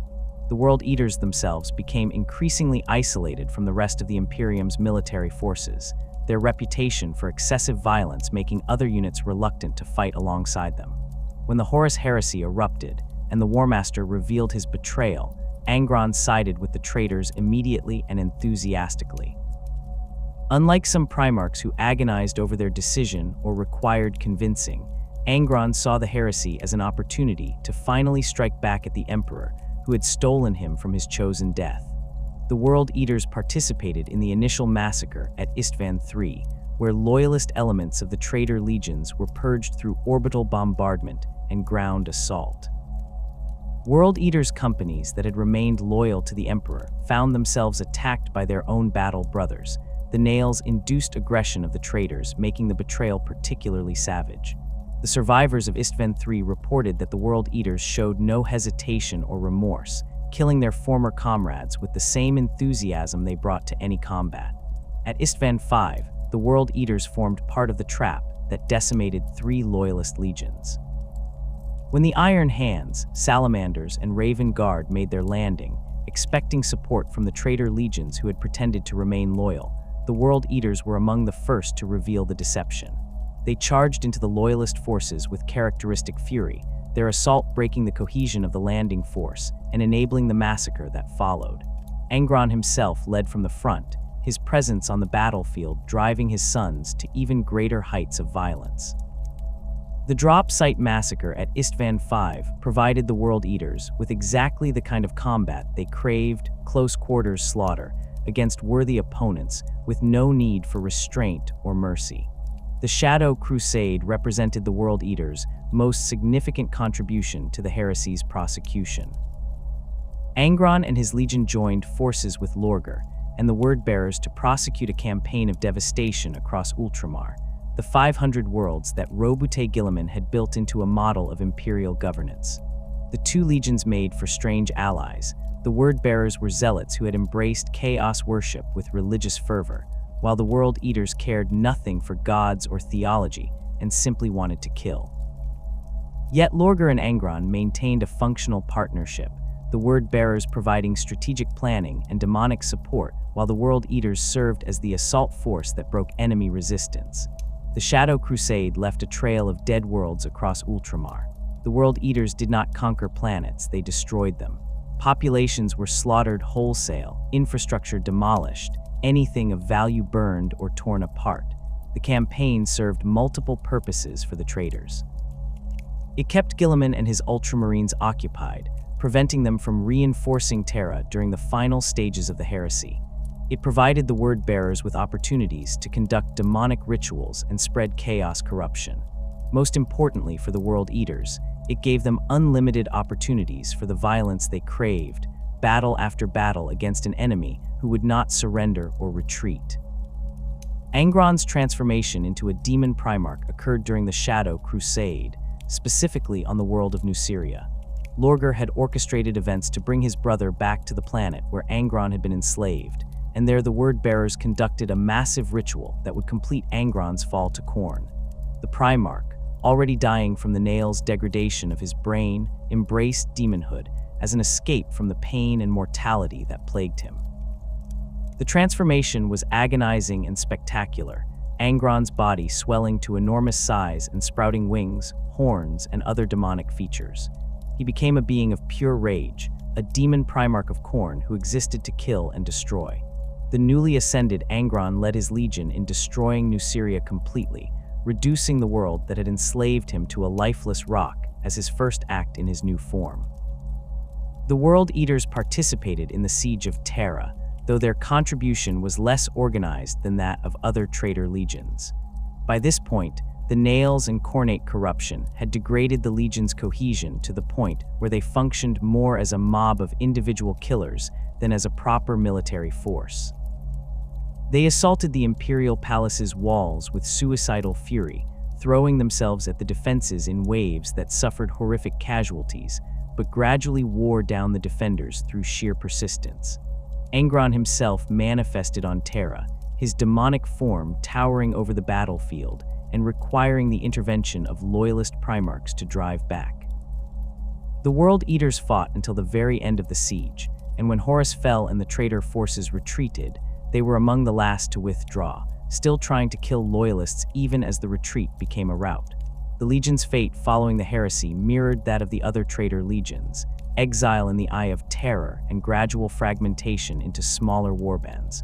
The World Eaters' dissolution was particularly violent and complete. The incident that shattered them came when Khorne, driven completely mad by the Nails and Khorne's influence, turned on his own brothers during an argument over their defeat. His rampage killed hundreds of World Eaters and destroyed what little command structure the Legion retained. The survivors scattered, forming independent warbands led by individual champions who had no loyalty to each other or any greater organization. These warbands continue to launch raids into Imperial space, each following their own agendas, but all united by their dedication to Khorne and their need for constant violence to satisfy the Nails' demands. The world of Nuceria existed as a cautionary tale of human civilization's capacity for cruelty long before the Emperor's forces discovered it during the Great Crusade. The planet had achieved a level of technological sophistication that placed it above most human worlds that had survived Old Night, with functioning cities, advanced medical technology, and even some archaeotech devices salvaged from the dark age of technology. Yet this advancement had not translated into enlightenment or progress.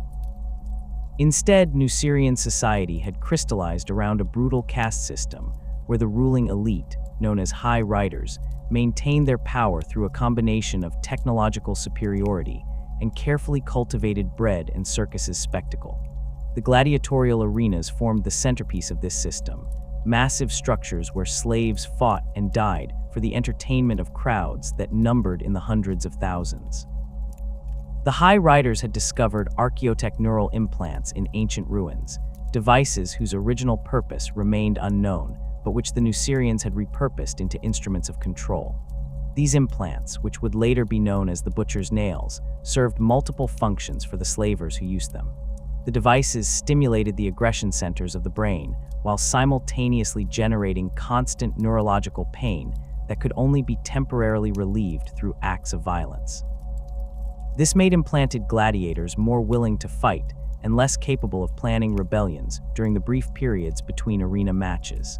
The implants also included kill switches that allowed handlers to execute disobedient slaves remotely, ensuring compliance even from the most dangerous fighters. The High Riders viewed the nails as a triumph of practical engineering, a tool that transformed potentially rebellious slaves into profitable entertainment assets. When the infant Primarch crashed on Nuceria, he landed far from the cities and their relative safety, instead coming down in territories controlled by slavers who supplied the arenas with fresh fighters. The men who found him recognized his value immediately despite his youth. Even as a child, he displayed strength and resilience far beyond human norms, qualities that would make him an exceptional gladiator once properly trained and conditioned. They sold him to one of the major arena houses, and the new owners subjected him to the same treatment as their other investments. This included implantation of the butcher's nails, a procedure performed when he was still too young to resist effectively. The slavers had no way of knowing they were mutilating a Primarch, one of the Emperor's gene-crafted sons who had been intended to lead humanity's reconquest of the galaxy. The nails transformed what should have been a childhood of discovery and growth into a nightmare of constant pain and forced violence. A Primarch's brain possessed capabilities far beyond human norms, able to process information and learn at rates that would seem supernatural to baseline humans. The nails could not completely override these capabilities, but they corrupted them, channeling the young Primarch's intellect toward violence and survival, while causing neurological damage that would have killed a normal human within months. He endured years in the fighting pits, forced to kill other slaves, and imported Xenos creatures for the entertainment of the crowds. The High Riders gave him a name, though the records disagree on whether Angron was his slave designation or a name he chose for himself in some act of defiance lost to history. The gladiator who would become the 12th Primarch accumulated victories that made him famous across Nuceria's arena circuit. Crowds learned to recognize him, to cheer when he entered the sand, to place bets on how quickly he would kill his opponents. The arena masters pitted him against increasingly dangerous adversaries, seeking to test the limits of their prize fighter. He killed trained warriors from other stables, predatory Xenos beasts brought from off-world at great expense, even other gladiators who had earned their own reputations for deadliness. Each victory added to his legend while the nails continued their work, carving away at his brain and driving him deeper into patterns of violence and rage. Yet some core of his Primarch nature remained intact, enough for him to recognize the fundamental injustice of his situation and to begin planning resistance. The organization of a slave rebellion under the noses of the High Riders required both exceptional intelligence and a willingness to risk immediate execution. Angron managed both. He learned to identify other gladiators who possessed the mental resilience to resist the nails' influence, fighters who had not yet been completely reduced to mindless killers. He communicated with them during the brief periods between matches, in training yards and holding cells, building a network of potential rebels. The technical challenge of disabling the kill switches in the nails required knowledge that no slave should have possessed, but Angron's Primarch intellect allowed him to understand the archaeotech devices well enough to sabotage them.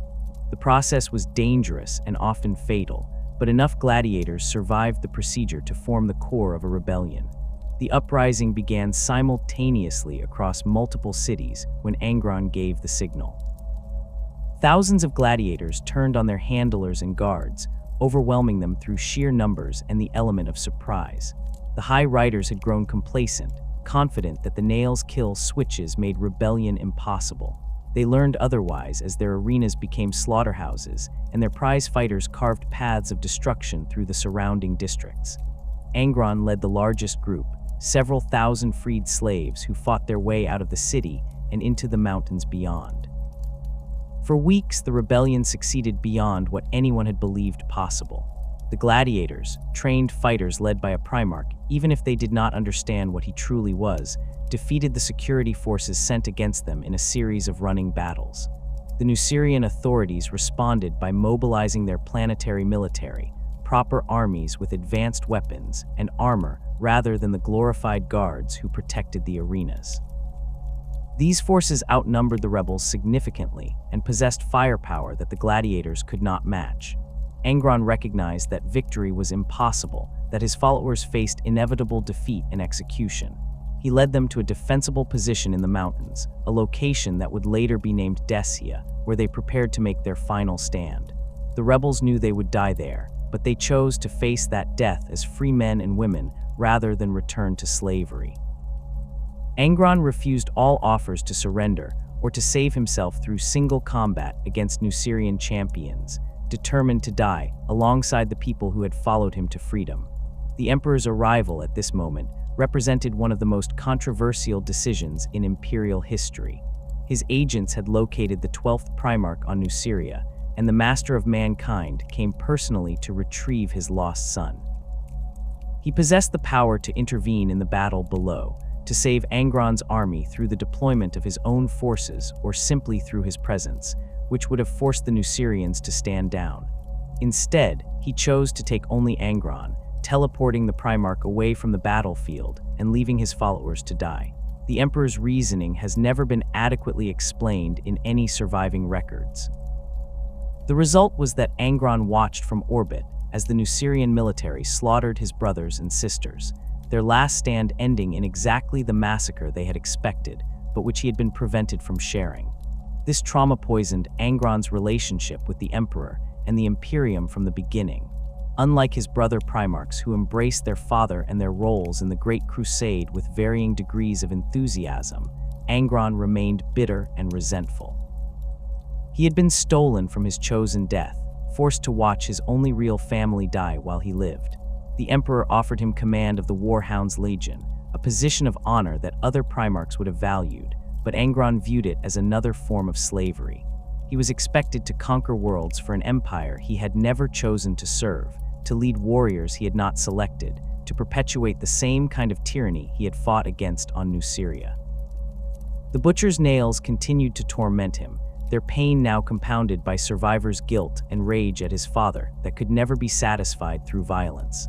The Warhounds Legion met their Primarch with traditional excitement, expecting him to transform them as other Primarchs had transformed their legions. What they received was a broken, rage-filled demigod who viewed them with contempt and saw in them reminders of his captivity.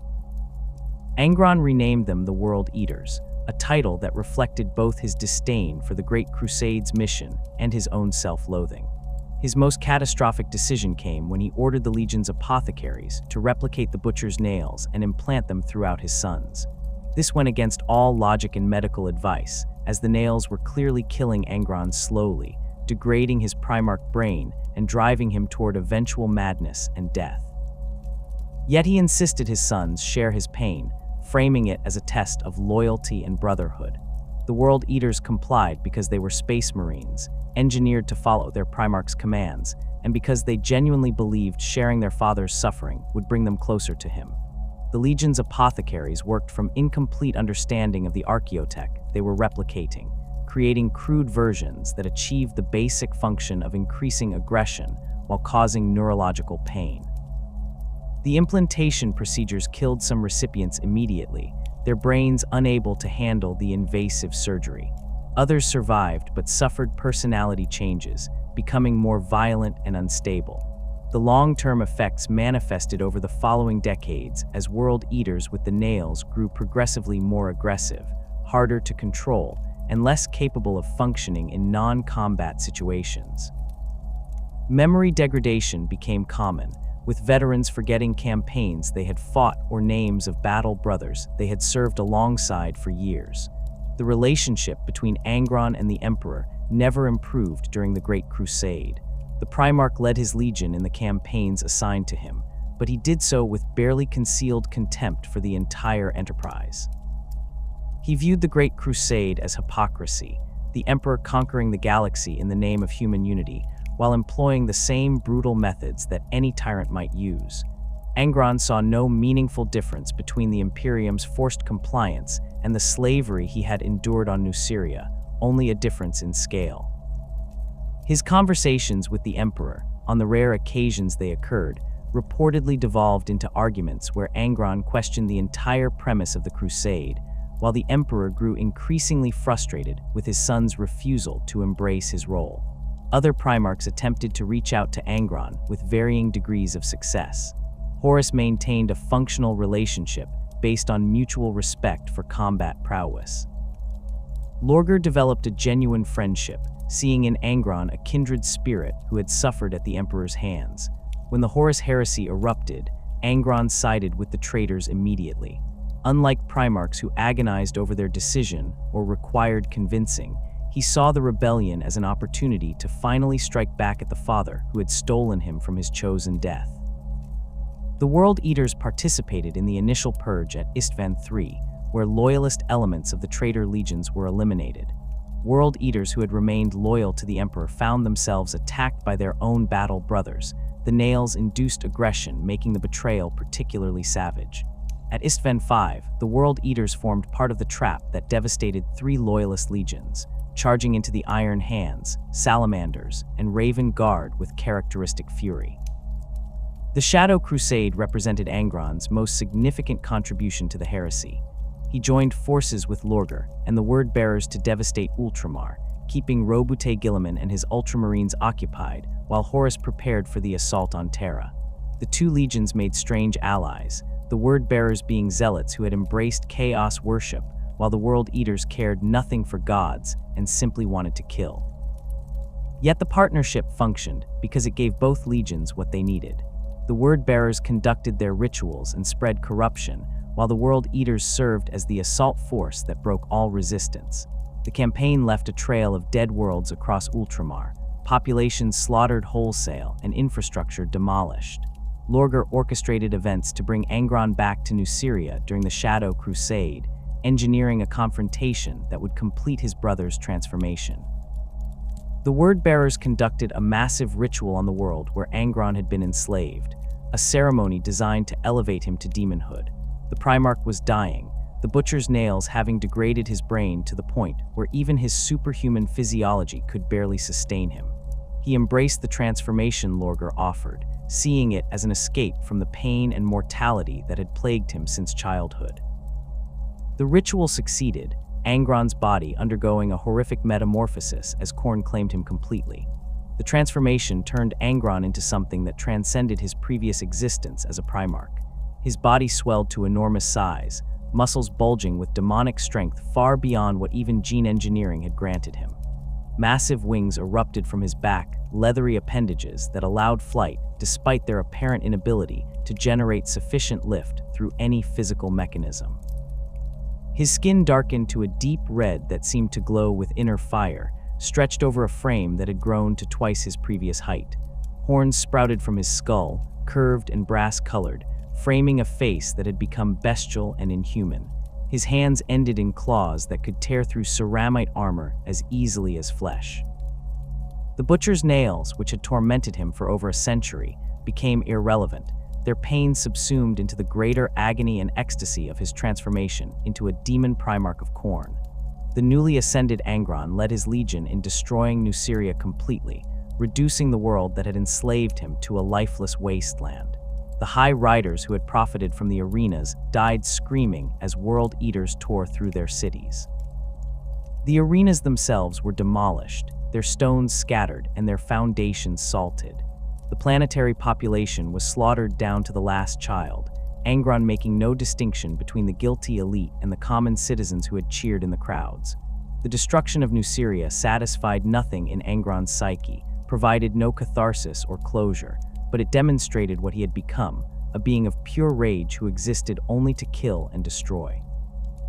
The Demon Primarch participated in the Siege of Terra, his presence on the battlefield requiring intervention from loyalist Primarchs to drive back. He manifested in real space through the same mechanisms that allowed greater demons to cross the barrier between the warp and reality, his demonic form towering over the Imperial Palace's walls. The defenders reported that his roars could be heard across entire sections of the palace, that his footsteps shook the ground, that space marines who had faced every horror the heresy could produce broke and ran at the sight of him. He killed thousands during the siege, carving through loyalist forces with weapons that had become extensions of his demonic body. Only when Horus fell and the traitor forces retreated did Angron withdraw, pulled back into the warp as the energy sustaining his manifestation dissipated. The World Eaters fled into the Eye of Terror alongside the other traitor legions following their defeat at Terra.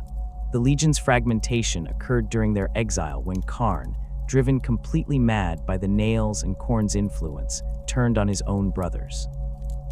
His rampage killed hundreds of World Eaters and destroyed what little command structure remained, shattering the Legion into independent warbands that persist to the current era.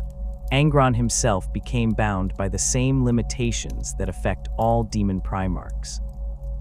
His existence as a creature of the warp meant he could only manifest in real space under specific conditions, requiring either massive rituals to summon him or taking advantage of tears in reality, where the barrier between dimensions had weakened. The First War for Armageddon in the 41st millennium marked Angron's most significant manifestation since the heresy. He led a massive demonic incursion onto the Hive world, his World Eaters' warbands supporting hordes of Khornate demons in a campaign of destruction that threatened to consume the entire planet. The demon Primarch's presence on Armageddon created a reality warping effect, the laws of physics bending around him as the warp bled into real space. Civilians who saw him went mad, their minds unable to process what they witnessed. Planetary defense forces broke and ran rather than face him. Even Space Marines struggled to maintain cohesion when fighting in his vicinity, the sheer wrongness of his existence affecting them on a level that transcended normal fear. The Imperium's response to Angron's invasion demonstrated the resources required to combat a demon Primarch. The Space Wolves chapter deployed in its entirety, bringing their full strength to bear against the incursion.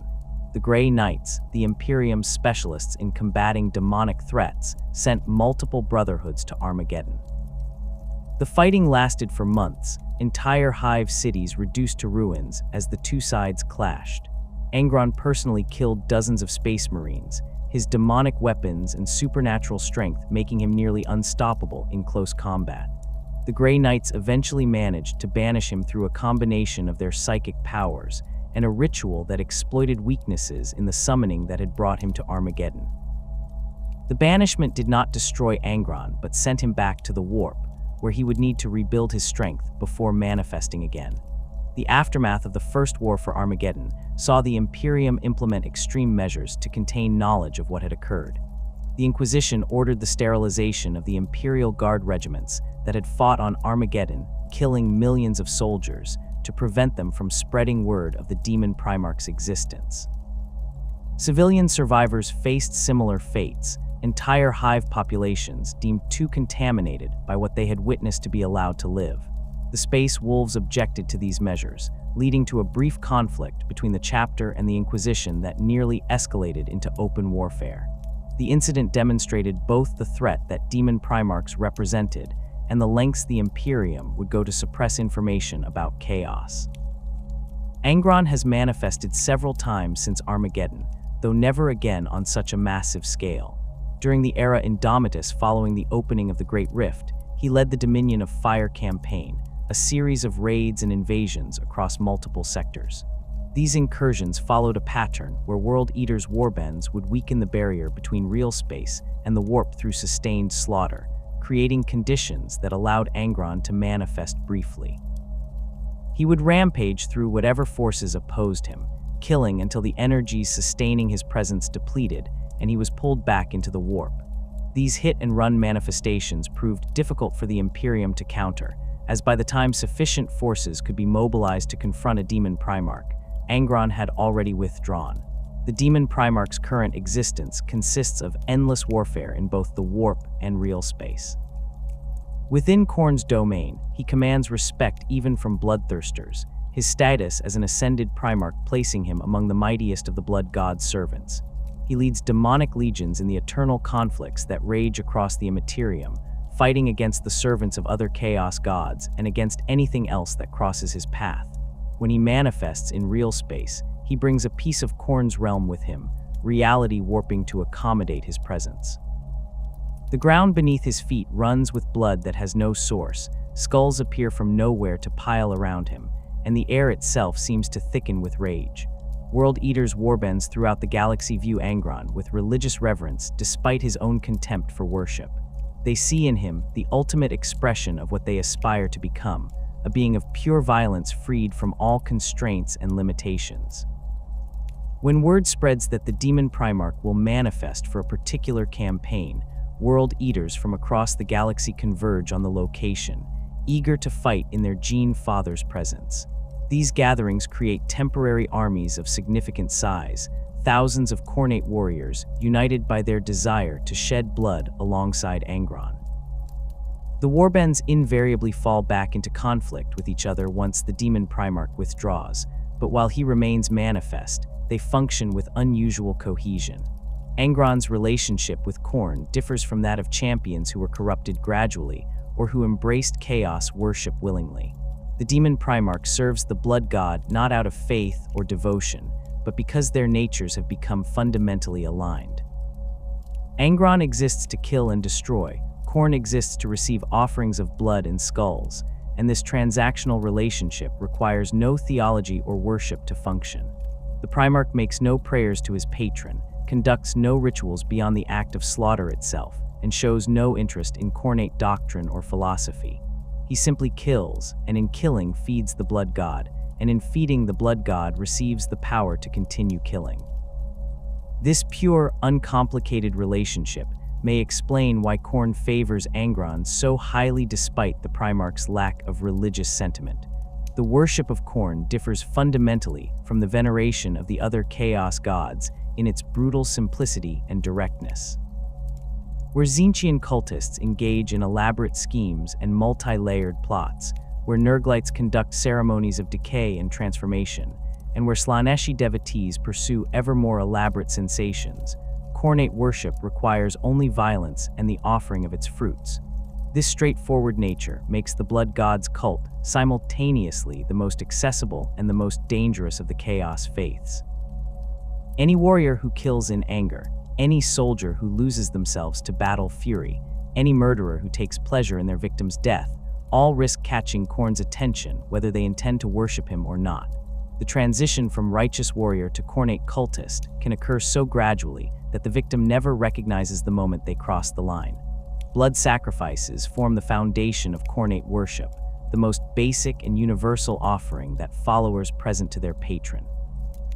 The act of killing itself pleases Khorne, but the proper presentation of that kill elevates it from simple violence to religious devotion. Khornate warriors develop specific rituals around the taking of blood, methods that vary between warbands and cults but share common elements. The blood must be fresh, spilled through direct violence rather than allowed to drain from a corpse. The victim should be aware of their fate if possible, their fear and pain adding flavor to the offering. The one performing the sacrifice speaks words of dedication, simple phrases that acknowledge Khorne as the recipient of the kill. Blood for the blood god serves as the most common invocation, though individual champions and warbands develop their own variations. The collection of blood for ritual purposes requires containers and methods that Khornate cults have refined over millennia of practice. Brass bowls and chalices serve as the preferred vessels, the sacred metal of Khorne holding the blood without tainting it. Cultists anoint weapons and armor with fresh blood before battle, believing this dedication enhances their effectiveness and draws Khorne's favor. Some warbands maintain blood pits, excavated areas where the blood of sacrifices collects in pools that never seem to coagulate or decay despite the absence of any preservatives.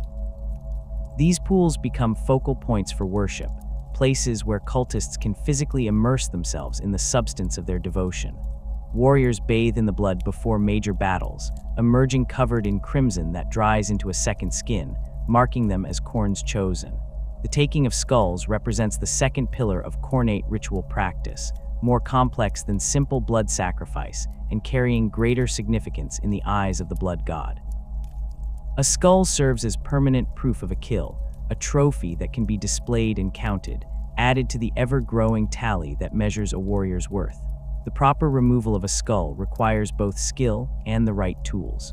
Khornate warriors carry specialized knives and saws for this purpose, blades designed specifically for separating heads from bodies and then cleaning the bone of flesh.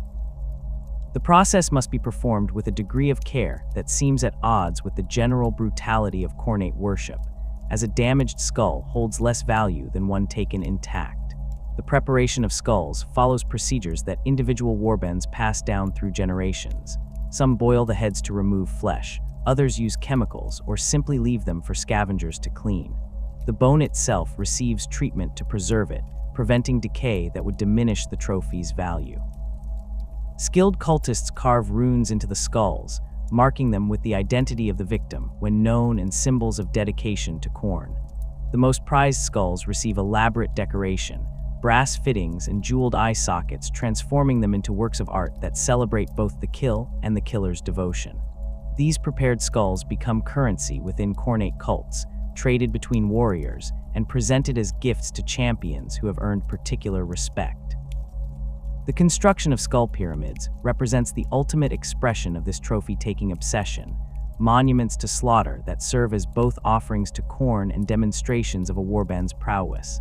These structures begin with a base layer of skulls arranged in a square or circular pattern, each skull placed with care to ensure stability.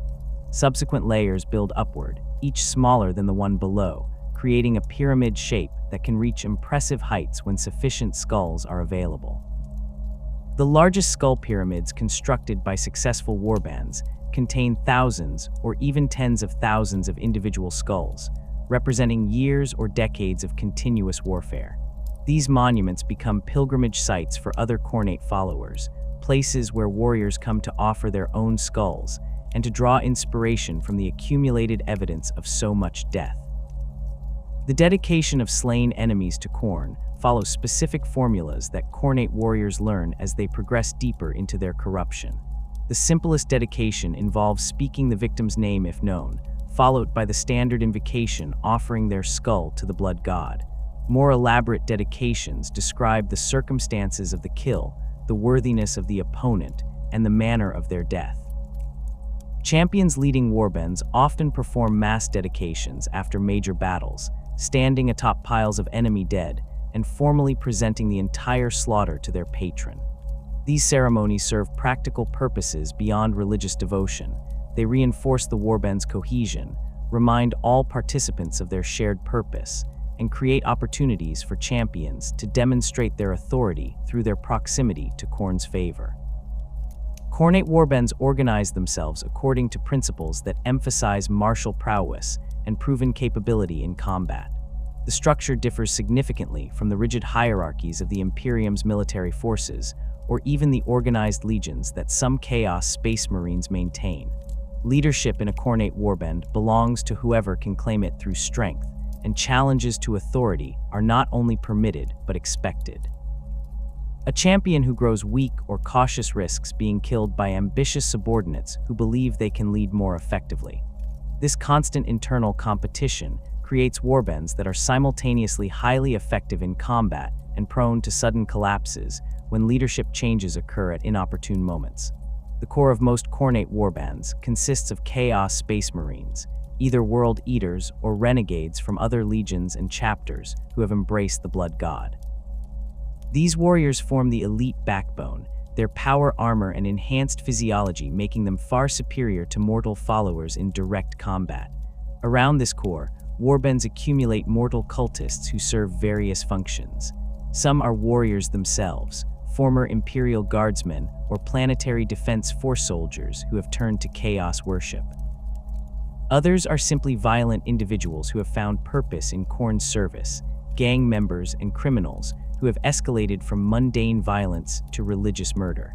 The most successful warbands number their mortal followers in the thousands, entire armies of corrupted humans who follow their Chaos Space Marine masters into battle. Bloodreavers represent a specific category of mortal Khornate warrior, distinguished from common cultists by their complete dedication to the Blood God and their enhanced combat capabilities. These fighters have proven themselves through sustained violence, accumulating enough kills to catch Khorne's attention and receive minor blessings that elevate them above normal humans. A Bloodreaver might possess supernatural strength that allows them to wield weapons no normal person could lift, or enhanced resilience that lets them shrug off wounds that should be fatal. They wear armor cobbled together from scavenged materials and decorated with Khornate symbols, skulls chained to their belts and shoulders, their weapons crude but effective implements designed for maximum bloodshed. Bloodreaver bands operate with a degree of independence within larger warbands, forming their own internal hierarchies based on kill counts and demonstrated ferocity. They compete among themselves for the honor of leading charges and claiming the most dangerous opponents, viewing each battle as an opportunity to prove their worth to both their mortal commanders and to Khorne himself. The most successful Bloodreavers accumulate enough favor to receive more substantial mutations and blessings, their bodies transforming as Khorne reshapes them into more effective killers. Some eventually transcend their mortal origins entirely, ascending to become Chaos Space Marines through a combination of the Blood God's favor and the intervention of dark Mechanicum warpsmiths who can perform the necessary augmentations. Skullreapers occupy the upper tier of mortal Khornate warriors, elite fighters who have survived countless battles and accumulated tallies of skulls that rival those of lesser Chaos Space Marines. These warriors receive Khorne's blessings more generously than common Bloodreavers, their bodies swelling with demonic strength and their weapons becoming extensions of the Blood God's will. A Skullreaper stands taller than a normal human, their muscles enhanced beyond natural limits, their skin often bearing the mark of Khorne burned into their flesh. They wield massive two-handed weapons, axes, greatswords, or crude but effective clubs studded with spikes that they swing with supernatural strength and precision. Skullreaper units form the shock troops of mortal Khornate forces, deployed in situations where Bloodreavers would be insufficient, but committing Chaos Space Marines would be wasteful. They charge into enemy formations with the same reckless fury that characterizes all Khornate warriors, but with the discipline and skill that comes from surviving dozens or hundreds of battles. Unlike Bloodreavers who might break and scatter if faced with overwhelming opposition, Skullreapers fight to the death, viewing retreat as an unacceptable betrayal of their patron. Their armor, while still inferior to power armor, incorporates pieces of ceramite scavenged from fallen Space Marines and blessed through blood rituals that enhance its protective qualities beyond what the material alone should provide. Mortal champions who lead Khornate warbands or significant portions thereof occupy positions of genuine authority and danger. These individuals have accumulated records of violence that span years or decades, their personal tallies of skulls numbering in the hundreds or thousands. They bear the mark of Khorne prominently, often on their faces or bare chests where all can see it, and they carry weapons that have become legendary within their warbands. A mortal champion might wield a demon weapon, though such artifacts are rare and dangerous even for those who have proven their dedication. More commonly, they carry blessed weapons that have drunk the blood of so many victims that they have developed quasi-sentience, thirsting for more kills and guiding their wielders' hands toward the most effective strikes. The relationship between mortal champions and the Chaos Space Marines they nominally serve alongside creates complex dynamics within Khornate warbands. A mortal champion who has accumulated sufficient favor from Khorne commands respect even from Space Marines, as the Blood God's blessing matters more than genetic enhancement or power armor.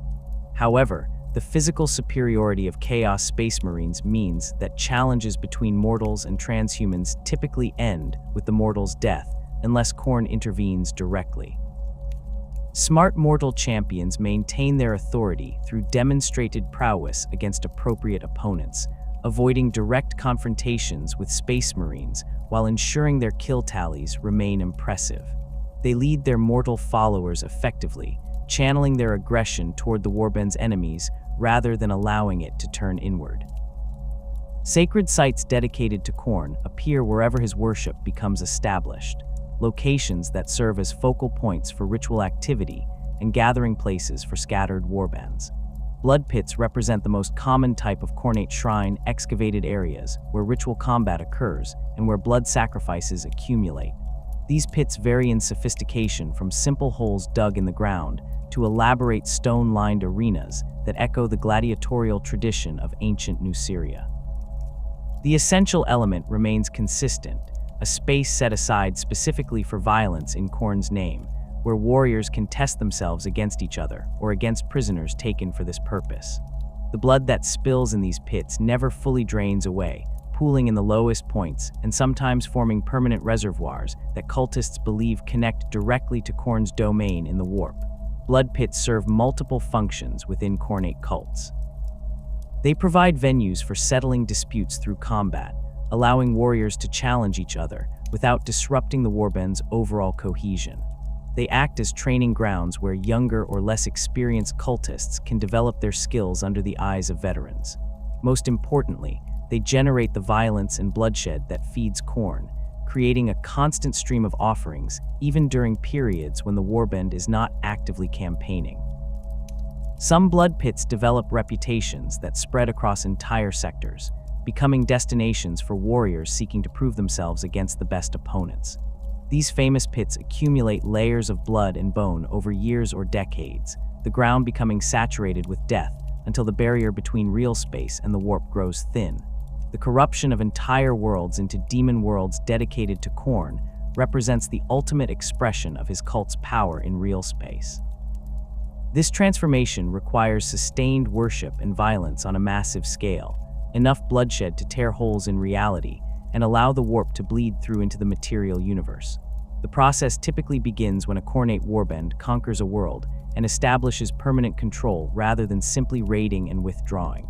The cultists construct blood pits across the planet's surface, in every major population center and many smaller settlements. They institute mandatory combat trials, forcing the population to participate in ritual violence whether they wish to or not. Prisoners and slaves are sacrificed in elaborate ceremonies designed to draw Khorne's attention. As the corruption deepens, physical changes become apparent. The planet's sky takes on a reddish hue that has no natural explanation, as if the atmosphere itself has become saturated with blood. Rivers and oceans turn crimson, their water undrinkable, but somehow sustaining the corrupted population. Mountains of skulls rise across the landscape, growing from the accumulated offerings of thousands of sacrifices. The temperature increases as the world draws closer to Khorne's realm in the warp, the heat of eternal warfare bleeding through the dimensional barrier. Native wildlife becomes more aggressive and dangerous, predators growing larger and more violent, while prey species either adapt or go extinct. Plants develop thorns and toxic properties, the entire ecosystem reshaping itself to reflect the violence of its new patron. The manifestation of warp rifts marks the final stage of a world's transformation into a demon world. These tiers in reality allow demons to cross into real space without requiring summoning rituals, bloodletters and other Khornate entities simply walking through from the immaterium. The rifts appear as wounds in the air itself, edges crackling with energy that hurts to look at directly, interiors showing glimpses of Khorne's realm beyond. Around these rifts, reality becomes increasingly unstable.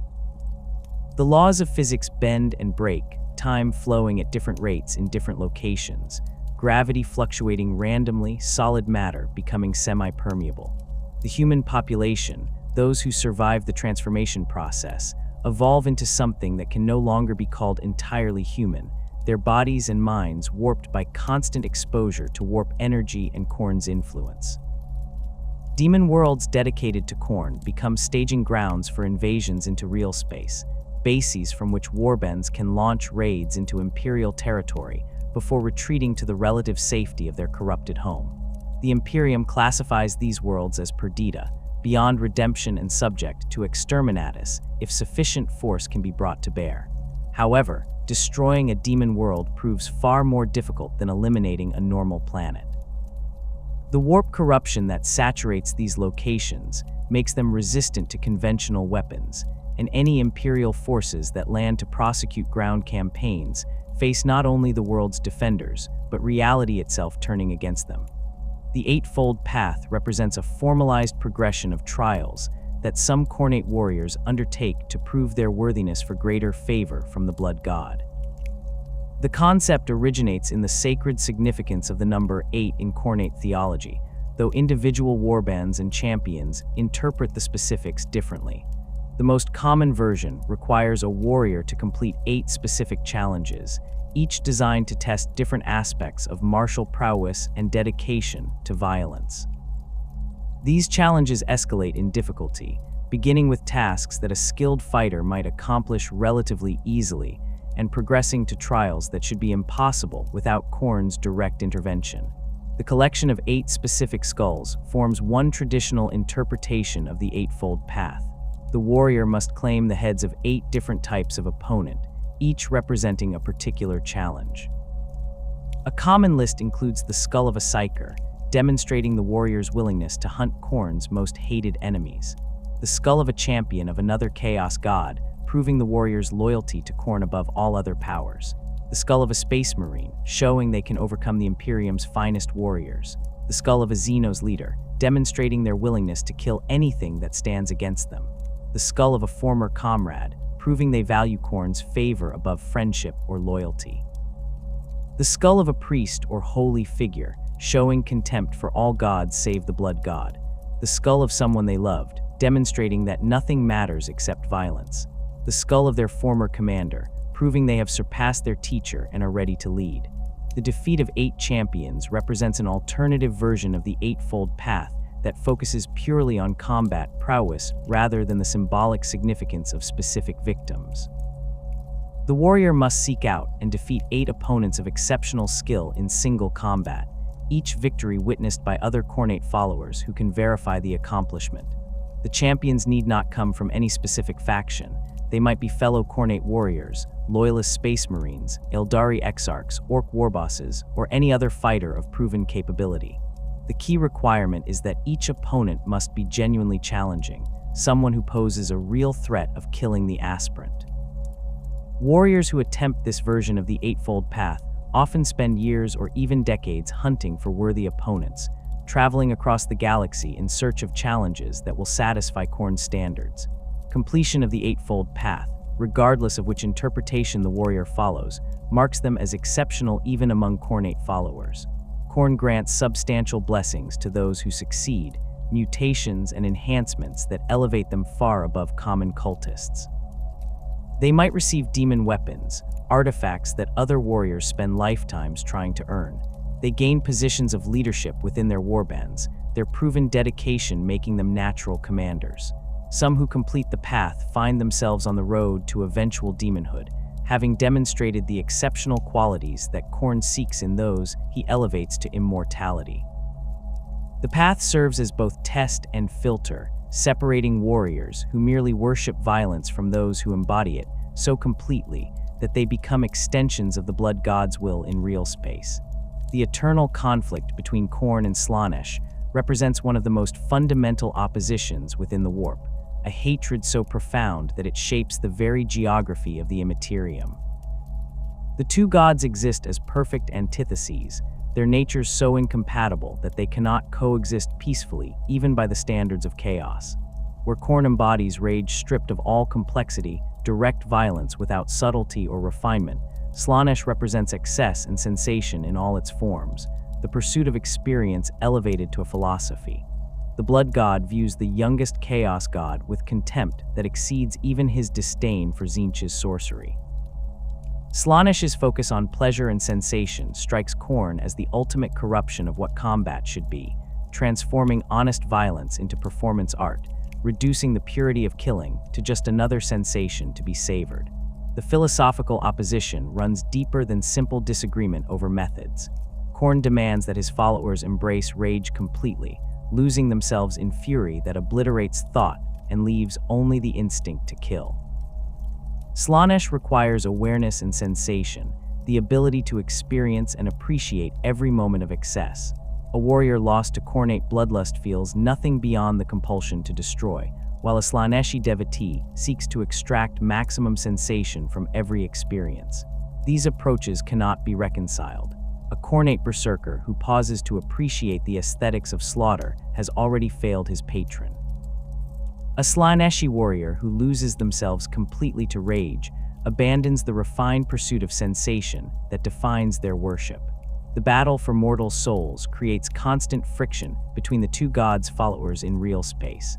Warriors who embrace violence walk a knife's edge between the two patrons, their choices determining which god ultimately claims them. A soldier who kills in hot fury, who charges into combat without thought or hesitation, who accumulates bodies without caring about the experience of killing, that warrior feeds Khorne and risks his corruption. Another soldier who takes pleasure in the act of killing itself, who appreciates the spray of blood and the sound of screaming, who seeks out particular methods of execution for the sensations they provide, that warrior draws Slaanesh's attention instead. The distinction seems subtle to outsiders, but matters enormously to the gods themselves. Both claim dominion over violence, but they define it in fundamentally incompatible ways. This competition for souls manifests most clearly in the corruption of Space Marine chapters. The Blood Angels and their successor chapters suffer from gene seed flaws that predispose them to both gods' influence. The black rage that afflicts these chapters drives warriors into states of berserker fury, where they lose all awareness of their surroundings and attack everything in reach, behavior that perfectly serves Khorne's preferences. Yet the Red Thirst, the other curse that plagues Sanguinius's sons, creates vampiric cravings for blood that Slaanesh can exploit, the act of drinking blood becoming a sensation pursued for its own sake. Individual blood angels who fall to chaos might end up serving either god depending on which aspect of their curse dominates their corruption. The same warrior who could have become a Khornate berserker might instead become a Slaaneshi pleasure seeker if circumstances push them toward appreciating the sensory experience of violence rather than simply committing it. The cosmic hatred between Khorne and Slaanesh extends beyond competition for mortal followers into direct warfare within the warp itself. The borders between their domains remain in constant flux as demonic armies clash in battles that have raged since Slaanesh's birth during the fall of the Eldari. Bloodthirsters lead Khornate legions against Keepers of Secrets and their Demonette hordes, the two sides locked in conflicts that serve no strategic purpose beyond expressing their patrons' mutual loathing. These wars differ from the ritualized combat that characterizes conflicts between other Chaos gods. When Khorne's demons fight Nurgle's forces, both sides accept that they participate in the Great Game, the eternal struggle for dominance among the ruinous powers. When Khornate and Slaaneshi demons meet, they fight with a viciousness that suggests genuine hatred rather than mere competition. The fall of the Eldari and Slaanesh's birth intensified Khorne's animosity toward the youngest Chaos god in ways that continue to reverberate through the current era. Before Slaanesh's emergence, Khorne shared the warp with Tzeentch and Nurgle in a state of dynamic equilibrium that had persisted for tens of thousands of years. The birth of a fourth major Chaos god disrupted this balance, and Khorne particularly resented the manner of Slaanesh's creation. The Eldari Empire's fall generated a psychic cataclysm that tore a permanent wound in reality, creating the Eye of Terror and fundamentally altering the relationship between the warp and real space. This catastrophe provided opportunities for all the Chaos gods to extend their influence, but it also meant sharing power with a new entity whose very nature offended Khorne's sensibilities. The Blood God's demons wage campaigns specifically designed to humiliate and diminish Slaanesh whenever opportunities arise. Khornate warbands in real space prioritize attacking Slaaneshi cults and demon worlds, viewing them as more deserving targets than even Imperial forces. A World Eater's warband that discovers a planet corrupted by Slaanesh will divert from other objectives to assault it, the prospect of killing the Dark Prince's followers overriding strategic considerations. These attacks aim not just to claim skulls, but to destroy everything associated with Slaanesh's worship. Temples are demolished, artifacts shattered, cultists killed in ways that deny them the elaborate deaths they might have preferred. The violence is thorough and uncompromising, driven by genuine hatred rather than the relatively dispassionate slaughter that Khornate warriors inflict on other enemies. The rivalry with Tzeentch predates Slaanesh's birth and stems from equally fundamental philosophical opposition, though it manifests differently than the conflict with the Dark Prince. Khorne's hatred of sorcery and psychic powers places him in direct opposition to the Architect of Fate, whose entire domain revolves around magic, scheming, and the manipulation of reality through supernatural means. Where Khorne demands direct action and honest violence, Tzeentch embodies complexity and indirection, achieving goals through elaborate plans that might take centuries to unfold. The Blood God views this approach as cowardice, a refusal to face enemies directly that offends his fundamental nature. A warrior who kills with a blade demonstrates courage and strength. A sorcerer who incinerates that same opponent with warfare from across a battlefield demonstrates only their willingness to hide behind powers they did not earn through martial prowess. The prohibition against sorcery that defines Khornate worship exists primarily as a rejection of Tzeentch's methods and influence. Khorne does not oppose the warp itself. He exists within it, his demons are creatures of it, and his blessings channel its energies into his followers.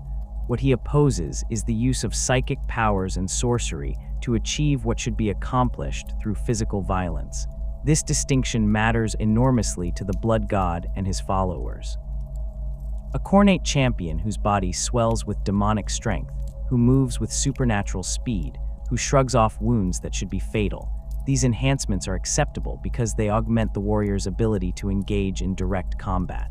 A sorcerer who teleports across the battlefield, who incinerates enemies with psychic fire, who manipulates minds and bends reality to their will. These abilities violate Khorne's principles because they allow killing without personal risk or physical engagement. Tzeentch views Khorne with a mixture of contempt and wariness that mirrors the Blood God's feelings toward him. The Architect of Fate considers Khorne's straightforward nature to be simplistic and his rejection of sorcery to be willful ignorance of the warp's full potential. Yet Tzeentch also recognizes that Khorne's power rivals his own, that the endless violence across the galaxy feeds the Blood God as surely as hope and ambition feed the Changer of Ways. The two gods engage in the great game with particular intensity, each seeking to undermine the other's plans and corrupt the other's followers. Tzeentch's schemes often target Khornate warbands, attempting to introduce complexity and planning into organizations that thrive on simplicity and direct action. Khorne's response typically involves sending his followers to hunt down Tzeentchian sorcerers and destroy their carefully laid plans through overwhelming violence. The conflict between their mortal followers creates some of the most vicious fighting within the broader Chaos forces. World Eaters and Thousand Sons have clashed repeatedly throughout their histories, the two legions drawn into conflict by their patrons' mutual hatred. The Thousand Sons rely heavily on sorcery, their rubric marines animated by the souls of dead sorcerers, and their mortal cultists wielding psychic powers. The World Eaters despise everything the Thousand Sons represent, viewing them as the ultimate example of warriors who have abandoned honest combat in favor of cowardly magic.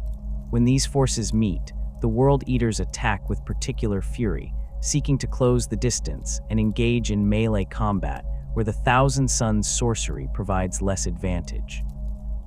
The Thousand Sons respond by attempting to maintain range, using their psychic powers to slow or redirect the Khornate assault, while their bolters and warp fire thin the enemy ranks. These conflicts rarely produce decisive victories for either side. The World Eaters' resistance to psychic powers, a blessing from Khorne that makes them harder to affect with sorcery, allows them to weather attacks that would devastate other forces. Fleshhounds and other Khornate demons can shrug off psychic assaults entirely, their nature as manifestations of the Blood Gods while making them effectively immune to Tzeentchian magic. Yet the Thousand Sons possess advantages in range and mobility that allow them to avoid prolonged melee combat when possible. Their sorcerers can teleport units across the battlefield, create barriers of warp energy that slow enemy advances, and strike from unexpected angles using scrying and divination. The result is typically a grinding stalemate where neither side can gain enough advantage to completely destroy the other, though both inflict substantial casualties in the attempt. The relationship between Khorne and Nurgle represents the most complex dynamic among the Chaos Gods, characterized by occasional cooperation, despite fundamental differences in philosophy and approach. the two gods share certain commonalities that their relationships with Tzeentch and Slaanesh lack. Both embrace aspects of death and destruction, though they conceptualize these concepts differently.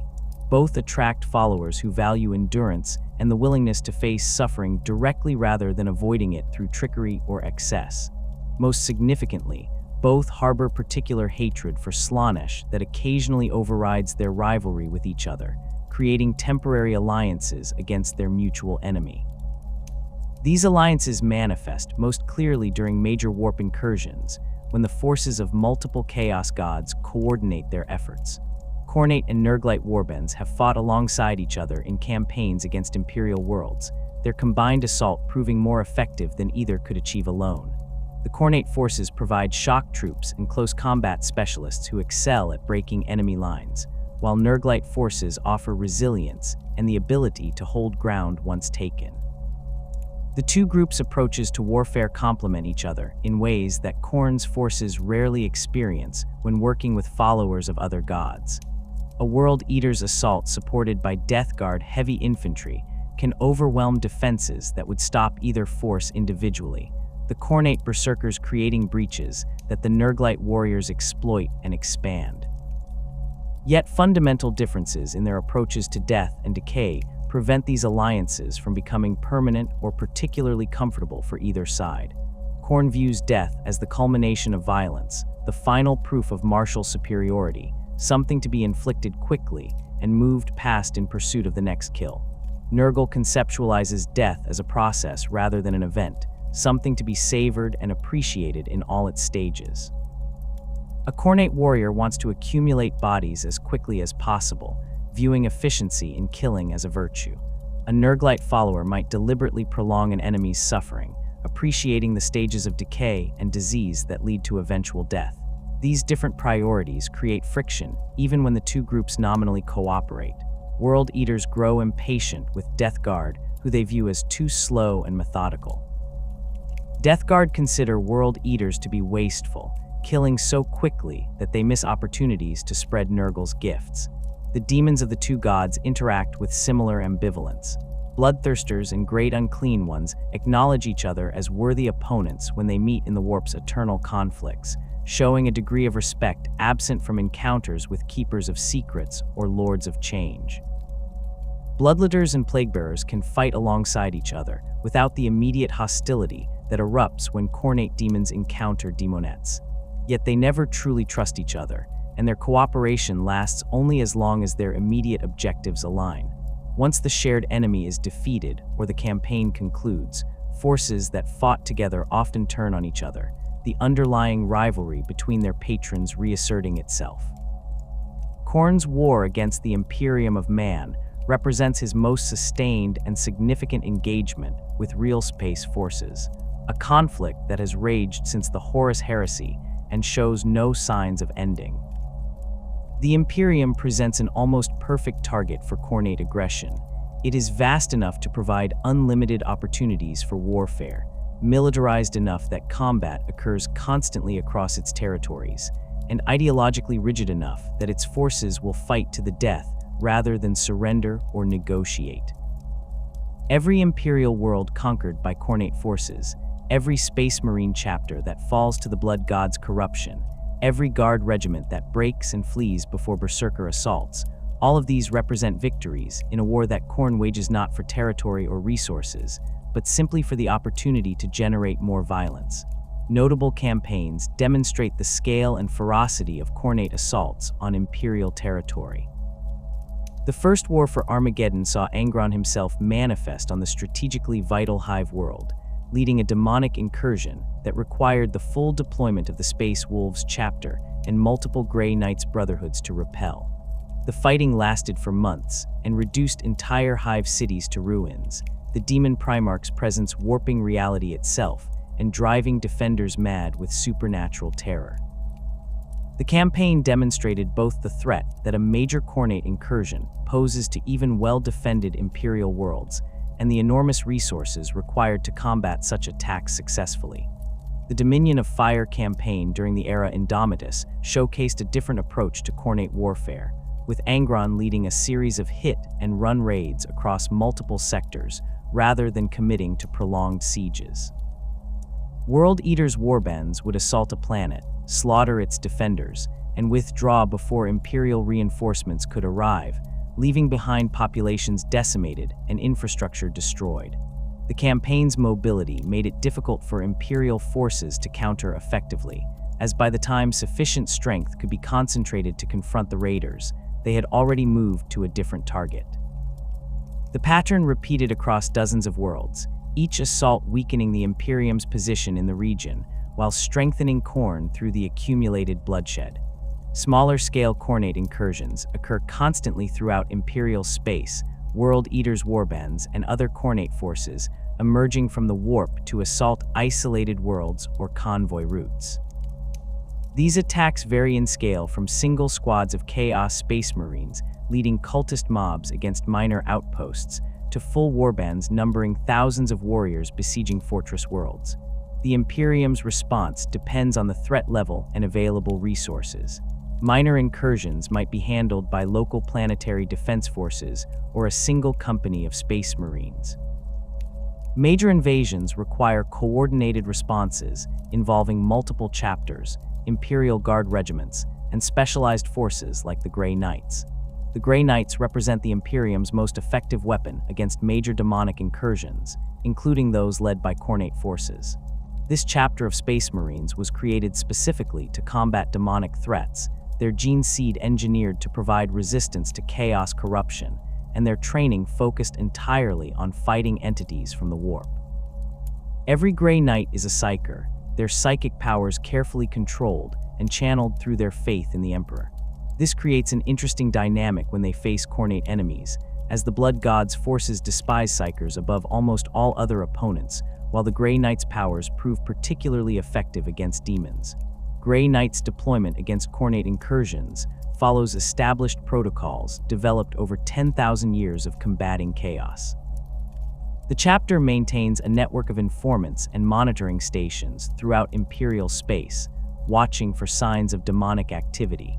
When a major Khornate incursion is detected, the Grey Knights dispatch appropriate forces, typically one or more brotherhoods, each consisting of roughly 100 battle brothers supported by their own fleet elements and equipment.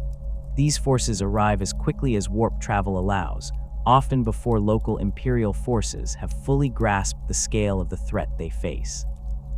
The Grey Knights' tactics against Khornate enemies emphasize their advantages, while minimizing exposure to the Blood God's servant strengths in close combat. They use their psychic powers to disrupt demonic manifestations, unmaking bloodletters and other lesser demons before they can close to melee range. Their nemesis force weapons, psychically attuned blades that can permanently destroy demonic entities, give them an edge in close combat when engagement becomes unavoidable. Their faith and training provide resistance to the fear and madness that Khornate demons project, allowing them to maintain cohesion in situations that would break normal Imperial forces. The Ordo Malleus, the branch of the Inquisition dedicated to combating demonic threats, coordinates the broader Imperial response to Khornate incursions beyond what the Grey Knights alone can handle. Inquisitors of the Ordo Malleus possess extensive knowledge of chaos and demonic entities, accumulated through study of forbidden texts and direct experience fighting the ruinous power's servants. They command significant resources, able to requisition Imperial Guard regiments, Space Marine strike forces, and Navy assets for operations against demonic threats. When a Khornate incursion grows large enough to threaten entire sectors, the Ordo Malleus orchestrates multi-pronged responses that combine military force with more esoteric methods. These Inquisitors employ tactics specifically designed to counter Khornate forces' advantages. They identify and eliminate cult leadership, recognizing that Khornate warbands become less effective when their champions are killed, despite the Blood God's preference for individual martial prowess. They locate and destroy sites where the barrier between real space and the warp has weakened, preventing reinforcements from manifesting. They coordinate with Adeptus Mechanicus tech priests to deploy weapons particularly effective against demonic entities, such as consecrated ammunition and sanctified explosives. Most controversially, They order exterminatus on worlds that have been too thoroughly corrupted, accepting the loss of entire populations to prevent Khornate forces from using those worlds as staging grounds for further invasions. The challenge of combating Khornate incursions lies partly in the nature of the blood gods' followers themselves. Unlike Tzeentchian cultists who might be infiltrated and their plans disrupted before they come to fruition, or Nurglite forces whose slow advance allows time for evacuation and preparation, Khornate assaults strike with sudden violence and sustain momentum through sheer aggression. A World Eater's warband that achieves planetfall will not pause to consolidate or negotiate. They will attack immediately and continue attacking until either they are destroyed or their enemies are dead. This relentlessness makes them difficult to contain once they establish a foothold, as conventional tactics of trading space for time or conducting fighting withdrawals prove ineffective against enemies who will pursue without rest or hesitation. The Imperium's methods of preventing Khornate corruption before it requires military intervention focus on identifying and eliminating potential cult activity in its early stages.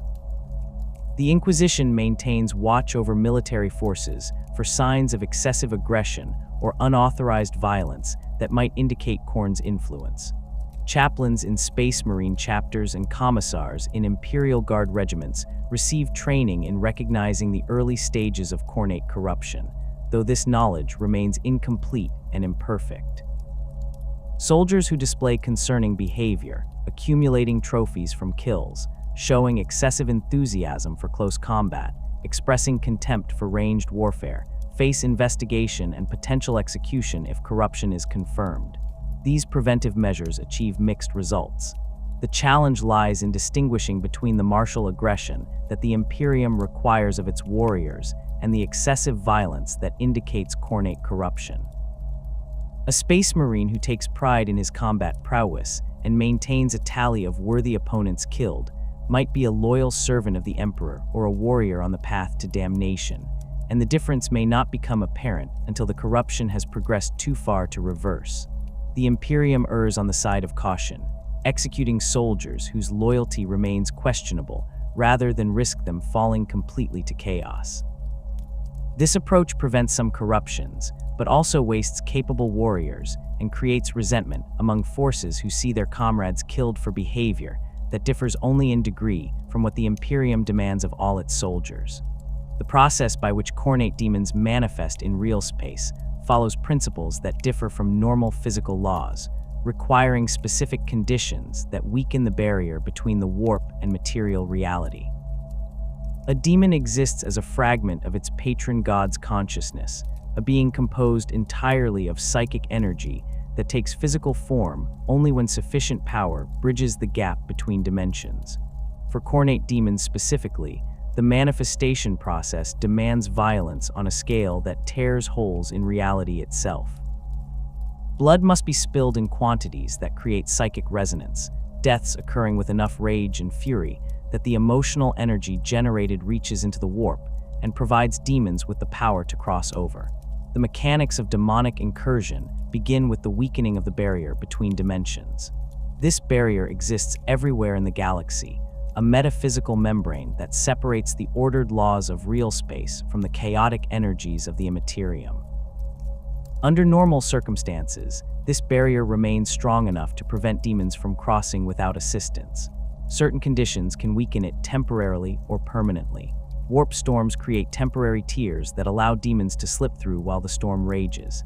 Ancient Xenos artifacts or archaeotech devices sometimes punch holes in reality when activated. Sustained psychic activity in a single location can wear the barrier thin over time. For Khornate manifestations specifically, concentrated violence serves as the primary method of weakening the barrier, as the psychic energy generated by rage and bloodshed resonates with Khorne's domain in the warp. Blood sacrifice provides the most reliable method for Khornate cultists to facilitate demonic manifestation. The ritual requirements vary in complexity depending on what entities the cultists seek to summon. Lesser demons like bloodletters require relatively modest offerings, perhaps dozens of victims killed in ritually significant ways. The blood must be fresh, spilled through violence rather than drained from corpses, and the victims should be aware of their fate if possible, their fear and pain adding power to the offering.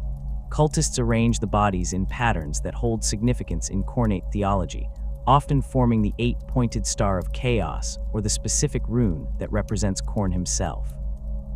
They speak invocations that have been passed down through generations of worshippers, words that resonate in the warp and draw the blood god's attention to the sacrifice being offered.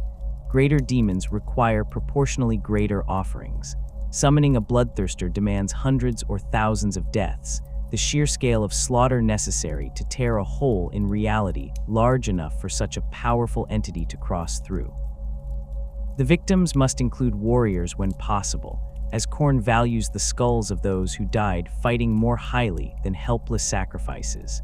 Some cults spend years accumulating the necessary deaths, conducting smaller rituals that weaken the barrier gradually until the final ceremony can bring forth their desired demon.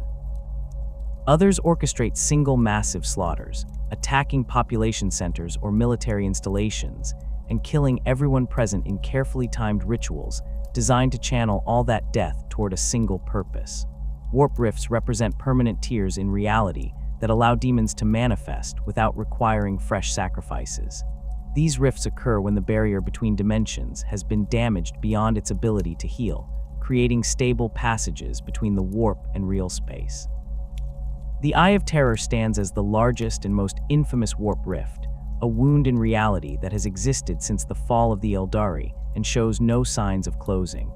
Smaller rifts appear throughout the galaxy, some lasting for centuries, while others flicker in and out of existence over shorter periods. Khorne forces prize these rifts as strategic assets, establishing bases near them to facilitate rapid deployment of demonic reinforcements. A world with an active warp rift becomes exponentially more dangerous to assault, as defending forces can summon fresh demon legions to replace losses faster than attackers can eliminate them. The Great Rift, also called the Cicatrix Maledictum, represents the most significant change in the relationship between the warp and real space since the Eye of Terror's creation. This massive tear in reality stretches across the galaxy, dividing Imperial space into two distinct regions that can only communicate with extreme difficulty.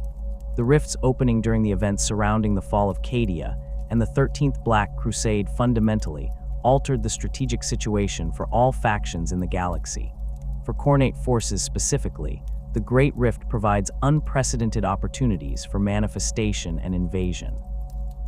The weakened barrier along its length allows demons to cross into real space more easily than ever before, requiring less blood sacrifice and fewer ritual preparations to achieve manifestations that previously would have demanded months of preparation. The limitations of demonic existence outside the warp create vulnerabilities that defenders can exploit despite the tremendous threat that manifested demons represent. A demon in real space exists far from its natural environment, sustained by the psychic energy that brought it across, and whatever additional power it can draw from ongoing violence and worship. This energy depletes over time, especially if the demon suffers injuries that damage its physical form. A bloodletter wounded in combat must expend energy to maintain its manifestation while simultaneously repairing the damage, draining its reserves faster than if it had remained uninjured. Sufficient damage forces the demon back into the warp, its physical form dissipating as it loses the power to maintain coherence in real space. Banishment represents the primary method by which Imperial forces combat demonic incursions once manifestation has occurred. The Grey Knights specialize in this technique, their nemesis force weapons and psychic powers specifically designed to sever the connection between a demon's essence and its physical form. A Grey Knight's blade cuts not just flesh, but the metaphysical threads that bind the demon to real space, each strike weakening the entity's grip on material existence. Sufficient damage forces even greater demons back into the warp, though they are not truly destroyed and will eventually be able to manifest again once they have recovered their strength. Other Imperial forces can achieve similar results through sustained conventional firepower, though it requires significantly more ammunition and casualties to banish a demon through pure physical damage than through the specialized techniques the Grey Knights employ. Certain weapons and materials prove more effective against demons than standard Imperial armaments. Consecrated ammunition blessed by priests and anointed with holy oils disrupts demonic forms more efficiently than regular rounds. Silver possesses properties that demons find particularly harmful, bullets and blades made from the metal cutting deeper and causing more lasting damage than equivalent weapons of steel or ceramite. Psychically attuned crystals and specially prepared explosives can create effects that directly assault a demon's connection to real space. The Imperium manufactures these specialized munitions in limited quantities, reserving them for forces likely to face demonic threats. Their effectiveness varies depending on the strength of the demon encountered, with lesser entities like bloodletters being relatively vulnerable, while greater demons like bloodthirsters require sustained application of even blessed weapons to banish. The duration a demon can maintain its manifestation depends on multiple factors beyond simple combat damage. The strength of the initial summoning determines how much power the demon has available when it first crosses over. A bloodthirster summoned through the sacrifice of an entire city arrives with substantially more energy than one brought forth by a handful of cultists conducting a desperate ritual. The ongoing violence in the demon's vicinity provides additional sustenance, each death feeding it with psychic energy that extends its time in real space. A Khornate demon fighting in the midst of a major battle, where thousands die, can potentially remain manifested indefinitely, the constant flow of death providing all the power it needs. Conversely, a demon that finds itself in a relatively peaceful area with little violence occurring nearby will weaken rapidly, forced to retreat to the warp within hours or days as its energy reserves deplete. The First War for Armageddon in the 444th year of the 41st millennium demonstrated the scale of destruction that a major Khornate incursion can inflict on even well-defended Imperial worlds. Angron manifested on Armageddon, leading a force that combined World Eater's warbands with hordes of Khornate demons, the demon Primarch's presence alone creating a reality warping effect that spread corruption across the planet's surface. The campaign began with simultaneous assaults on multiple hive cities, World Eaters dropped pods and demon manifestations appearing without warning as the attackers bypassed orbital defenses through warp-based insertion. The initial attacks achieved complete surprise, defenders finding themselves engaged in desperate close quarters, fighting before they could properly mobilize or coordinate responses. Armageddon's defenders faced challenges that went beyond simple military opposition. The presence of so many demons and a demon Primarch warped reality itself in ways that conventional forces struggled to comprehend or counter. Civilians who witnessed Angron went mad, their minds unable to process what they saw. Electronic equipment malfunctioned in the demon Primarch's vicinity, machine spirits recoiling from the wrongness of his existence. Even Space Marines found their faith tested, the sheer impossibility of what they fought against creating doubt and fear that Khornate forces exploited ruthlessly. The World Eaters and their demonic allies showed no interest in conquest or occupation, instead focusing entirely on slaughter. They swept through hive levels, killing everyone they encountered, leaving trails of corpses and burning ruins behind them. The Space Wolves chapter responded to the crisis in force, deploying their entire strength to Armageddon alongside elements of other chapters and substantial Imperial Guard reinforcements. The Space Wolves' reputation as the Emperor's executioners and their experience fighting the forces of chaos made them logical choices to lead the defense, though even they struggled against the scale of the incursion. Company after company deployed into the hive cities, establishing defensive lines and attempting to contain the Khornate advance through street-by-street fighting that played to the attackers' preferences. The World Eaters welcomed the close-quarters combat, their berserker charges breaking Space Wolves formations that should have held against any conventional assault. Bloodthirsters and other greater demons hunted Space Wolves leaders specifically, seeking out Wolf Lords and other officers to engage in single combat that demonstrated Khornate superiority. The Grey Knights' intervention proved decisive in turning the campaign's tide. Multiple brotherhoods deployed to Armageddon, their specialized training and equipment providing capabilities that conventional forces lacked. The Grey Knights identified the ritual sites and warp rifts that Khornate forces were using to bring in reinforcements, striking at these locations to cut off the flow of fresh demons. Their psychic powers disrupted the manifestations of lesser demons, banishing bloodletters and flesh hounds in numbers that conventional forces could not match. Most critically, they confronted Angron himself in a battle that required the sacrifice of numerous Grey Knights to achieve.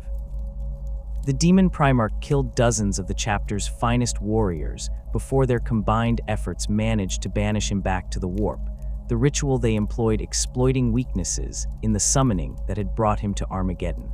The campaign's aftermath saw the Imperium implement extreme measures to contain knowledge of what had occurred. The Inquisition ordered the execution of all Imperial Guard regiments that had fought on Armageddon, millions of soldiers who had proven their loyalty through months of brutal combat killed, to prevent them from spreading word of the Demon Primarch's existence. The Space Wolves objected strenuously to these executions, leading to a confrontation with the Inquisition that nearly escalated into open warfare between the chapter and the Ordo Malleus. The dispute was eventually resolved through negotiation, but it left lasting tensions between the Space Wolves and the Inquisition that persist into the current era. Civilian survivors faced similar fates, entire hive populations deemed too contaminated by what they had witnessed to be allowed to live. The Siege of Vrax demonstrated a different pattern of Khornate incursion, one that developed gradually from internal corruption rather than external invasion. The fortress world of Vrax served as a major Imperial armory, its vast underground complexes storing weapons and ammunition intended to supply entire crusades. The world's cardinal, a priest named Zaffin, fell to chaos worship over a period of years, his corruption beginning with minor heresies and escalating until he openly declared his allegiance to the ruinous powers. Zaffin's rebellion gave Khornate forces an opportunity to establish a foothold on an imperial world without requiring the massive rituals typically necessary for demonic manifestation, as the cardinal's control of Vrax allowed cultists to conduct their ceremonies openly. The imperial response to Vrax's rebellion took the form of a prolonged siege that lasted nearly 2 decades and consumed millions of lives on both sides. The Death Corps of Krieg led the assault, their preference for attritional warfare and willingness to accept massive casualties making them suited for the grinding combat that characterized the campaign. The Death Corps deployed regiment after regiment into the meat grinder, their soldiers advancing across killing fields swept by defensive fire and through minefields that claimed thousands of casualties. The defenders, increasingly corrupted by chaos as the siege progressed, welcomed the attackers with a combination of conventional weapons and demonic entities summoned through blood rituals powered by the constant deaths occurring across the battlefield. Khornate forces became increasingly prominent as the siege of Vrax continued, the sustained violence weakening the barrier between real space and the warp until demons could manifest with minimal ritual preparation. World Eater's warbands arrived to support the defenders, seeing in Vrax an opportunity for extended combat against worthy opponents. Bloodthirsters manifested on the battlefield, their presence forcing the Death Corps to deploy specialized equipment and request Space Marine support. The siege devolved into a battle of attrition, where both sides fed the blood god through their mutual slaughter, the Death Corps' willingness to die in vast numbers matching the defenders' corruption-fueled fanaticism. The Imperium eventually prevailed through sheer persistence, the Death Corps grinding down the defenders over years of constant assault until Vrax fell and could be cleansed through exterminatus. The Pandarax campaign represented another major Khornate incursion, this one involving the demon lord Corpulax and his attempts to corrupt the world of Pythos. The campaign demonstrated how Khornate forces can cooperate with servants of other chaos gods when strategic circumstances make such alliances beneficial, as Corpulax worked alongside Nurglite forces despite the philosophical differences between their patrons. The fighting on Pythos lasted for months, Imperial forces struggling to contain a demonic incursion that threatened to consume the entire system. The Grey Knights again played a crucial role in the eventual Imperial victory, their intervention breaking the back of the demonic assault and allowing conventional forces to mop up surviving cultists and traitor space marines. The devastation of Baal in the closing years of the 41st millennium saw Kabandha return to torment the Blood Angels and their successor chapters once again. The Bloodthirster manifested during the final stages of Hive Fleet Leviathan's assault on the Blood Angels' homeworld, leading a demonic incursion that struck at the chapter in its moment of greatest weakness. The Blood Angels had been reduced to a fraction of their normal strength by the Tyrannid assault, their fortress monastery breached, and their gene seed stocks threatened. Kabandha's arrival created a three-way battle between the Blood Angels, the Tyrannids, and the Khornate demons, each faction fighting the others with desperate intensity. The campaign only ended when Robute Guilliman arrived with reinforcements, the returned Primarch's Indomitus crusade reaching Baal in time to drive back both the Tyrannids and the demons. The opening of the Great Rift fundamentally altered the strategic situation regarding Khornate manifestations and invasions. The massive tier in reality that now divides the galaxy created conditions that favor demonic incursion throughout the Imperium Nihilus, the region cut off from Terra by the Rift's presence. Worlds that previously enjoyed relative safety from chaos corruption now find themselves vulnerable to demonic manifestation, the weakened barrier between dimensions allowing Khornate forces to appear with minimal preparation.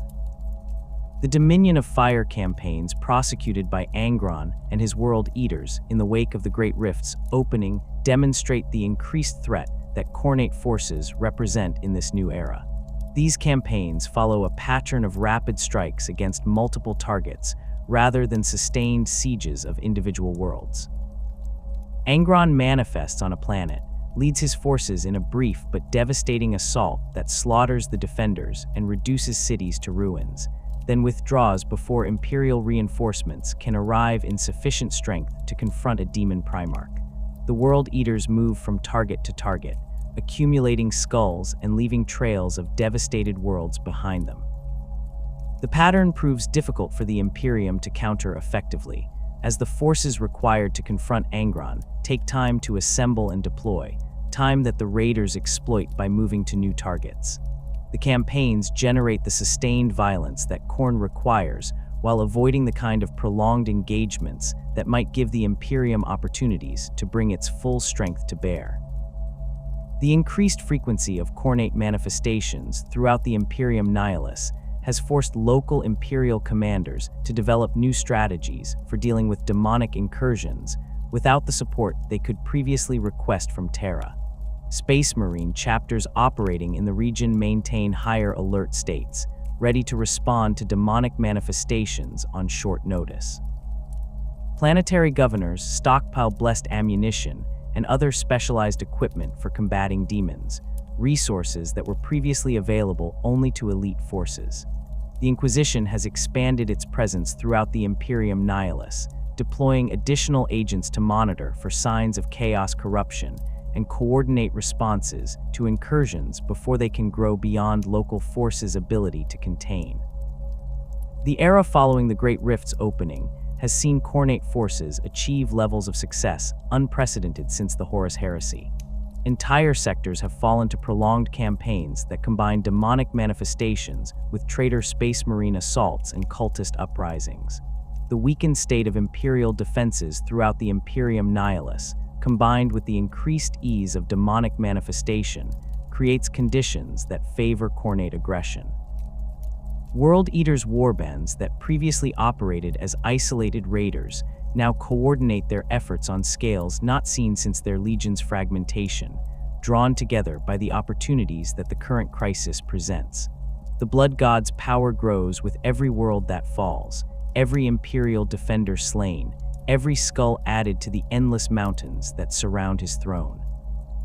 The Grey Knights stand as the Imperium's most specialized and effective weapon against demonic incursions, a chapter created specifically to combat threats from the warp that conventional forces cannot adequately address.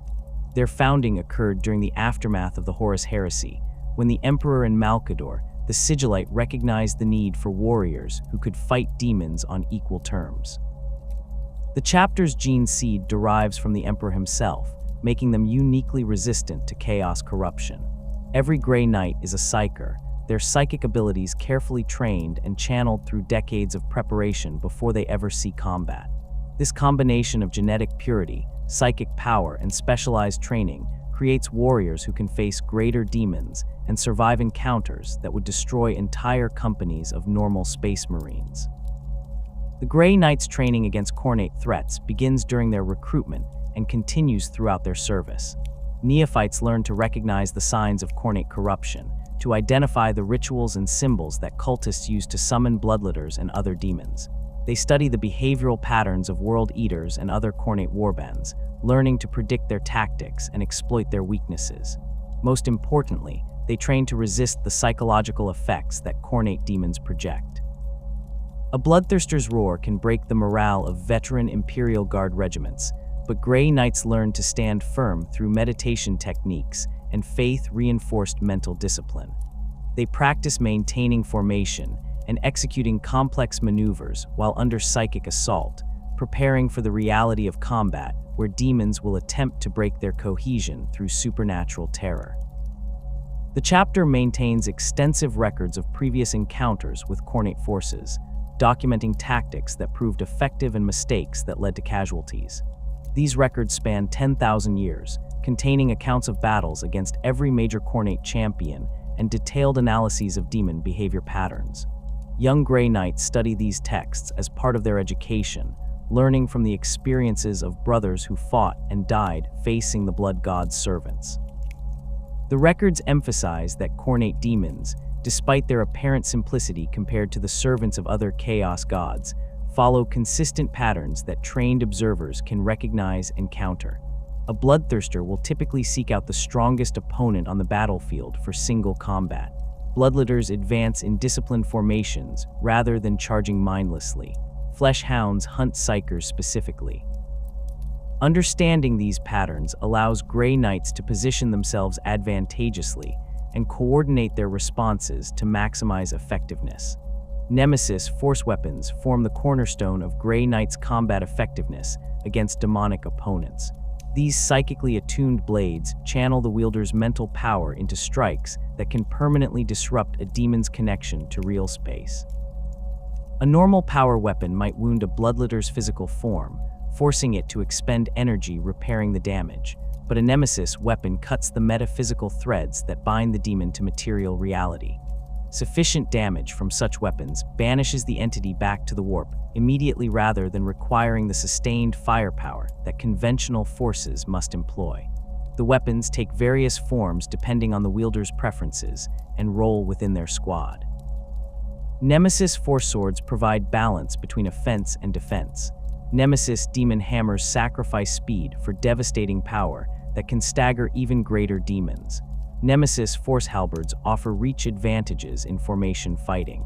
The chapter's librarians wield particularly potent versions of these weapons, their enhanced psychic abilities allowing them to channel more power through the blades. A Grey Knight's librarian engaging a bloodthirster represents one of the few situations where a single space marine might defeat a greater demon in direct combat. The librarian's combination of psychic assault and sanctified weaponry providing tools that can overcome the demon's supernatural strength and resilience. These confrontations remain extremely dangerous even for such specialized warriors, as bloodthirsters possess millennia of combat experience and physical capabilities that exceed even a psyker-enhanced space marine.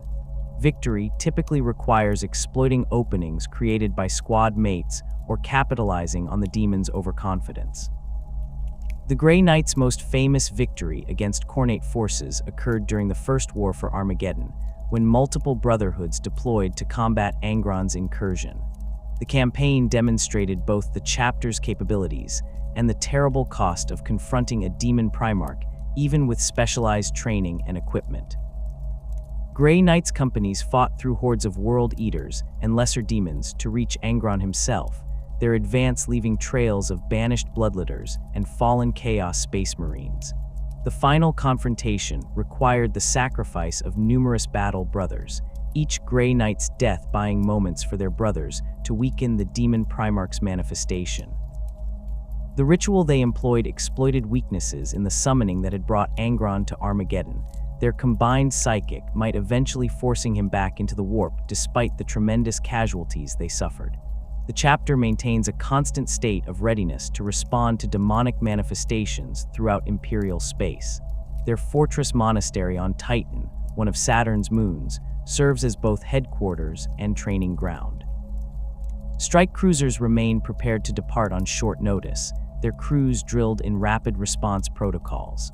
When word reaches the chapter of a major Khornate incursion, the appropriate forces deploy immediately, often arriving before local Imperial commanders have fully grasped the scale of the threat they face. The Grey Knights coordinate with Inquisitors of the Ordo Malleus, who provide intelligence about demon activity and help identify priority targets. This partnership allows the chapter to focus its limited strength where it can achieve maximum effect, rather than dispersing across every minor demonic manifestation in the galaxy.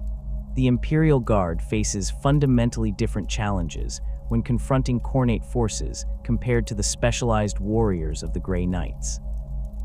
Guard regiments consist of normal humans equipped with standard military gear, lacking the genetic enhancements, psychic powers, and sanctified weapons that make Grey Knights effective demon hunters. When Guard forces encounter World Eaters or Khornate cultists, they must rely on discipline, numerical superiority, and tactical doctrine to overcome enemies who excel at close combat and feed on the rage and fear that battle generates. The psychological challenge of facing berserkers, who welcome death and demons that defy physical laws, tests even veteran regiments, requiring leadership and training that emphasizes maintaining formation and following orders despite the terror that Khornate forces inspire. Guard doctrine against Khornate opponents emphasizes maximizing the distance between friendly forces and enemy assault troops for as long as possible. Khornate warriors excel in close combat where their enhanced strength, supernatural weapons, and complete disregard for their own safety give them overwhelming advantages. A World Eater with a chain axe can tear through an entire Guard squad in seconds once he closes to melee range. A Bloodletter's Hellblade cuts through flak armor as if it were paper. The Guard's advantages lie in ranged firepower and the ability to concentrate fire from multiple units on priority targets. Regimental commanders facing Khornate assaults position their forces to create overlapping fields of fire, establishing killing zones that approaching enemies must cross under sustained fire from las guns, auto cannons, and heavy weapons teams. Artillery proves particularly effective against Khornate forces when employed correctly. Basilisk batteries and other long-range platforms can engage enemy formations before they close to effective range of infantry weapons, their high explosive shells disrupting Khornate advances and forcing berserkers to cross additional ground under fire. The psychological impact of artillery bombardment affects even Khornate warriors, though differently than it affects normal troops. Where conventional enemies might break and retreat under sustained shelling, Khornate forces typically accelerate their advance, driven by rage at being unable to close with their tormentors. This predictable response allows skilled Guard commanders to channel enemy assaults into prepared kill zones, where concentrated fire can eliminate them before they reach friendly lines. The challenge of maintaining discipline under the psychological pressure that Khornate forces generate requires leadership at every level of the Guard hierarchy. Commissars play crucial roles in preventing panic and enforcing order when regiments face berserker charges or demonic manifestations. Their authority to execute soldiers who break ranks or show cowardice provides a counterweight to the fear that Khornate enemies inspire, though excessive use of summary execution can damage morale as much as enemy action. The most effective commissars lead by example, positioning themselves at the front of formations and demonstrating through their own behavior that Khornate forces can be fought and defeated despite their terrifying appearance and supernatural abilities. Veterans who have survived encounters with Khornate enemies develop institutional knowledge that proves invaluable when training fresh troops or responding to new incursions. These soldiers understand from experience that maintaining formation and discipline offers the best chance of survival against berserker charges. They know to focus fire on champions and other priority targets rather than wasting ammunition on masses of cultists. They recognize the signs of impending demonic manifestation and can warn their officers in time to adjust deployments. Regiments that retain significant numbers of such veterans perform substantially better against Khornate threats than green units facing the blood god's servants for the first time. The Cadian shock troops exemplified the kind of disciplined, professional soldiery that could stand against Khornate assaults through training and leadership, rather than specialized equipment or supernatural abilities. Before Cadia's fall during the 13th Black Crusade, the Fortress World's regiments faced chaos incursions regularly, their proximity to the Eye of Terror ensuring constant exposure to the forces of the ruinous powers. Cadian doctrine emphasized maintaining firing lines under pressure, concentrating firepower on breakthrough attempts, and counterattacking immediately when enemy momentum stalled. These principles proved effective against Khornate forces specifically, as they addressed the primary threat that berserker charges represented, while exploiting the predictability of enemies who always sought close combat regardless of casualties. The Death Corps of Krieg demonstrated a different approach to fighting Khornate forces during the Siege of Vrax, one that accepted massive casualties as inevitable, but ground down the enemy through sheer attrition. The Death Corps' willingness to advance across killing fields, regardless of losses, matched the Khornate defenders' fanaticism, creating a grinding battle where both sides fed the blood god through their mutual slaughter. The campaign's outcome depended less on tactical brilliance than on the Imperium's ability to sustain losses longer than the defenders could, replacing fallen regiments with fresh troops until Vrax's corruption-fueled resistance finally collapsed. This approach works only when the Imperium can commit sufficient resources to outlast the enemy, a condition that does not always apply given the demands on Imperial military forces across the galaxy. Space Marine chapters bring capabilities to the fight against Khornate forces that Guard regiments lack, their enhanced physiology and power armor allowing them to engage berserkers on more equal terms. A Space Marine can survive wounds that would kill a Guardsman instantly, can match Khornate cultists in close combat through superior training and equipment, and possesses the psychological conditioning to resist fear and maintain effectiveness even when facing demons.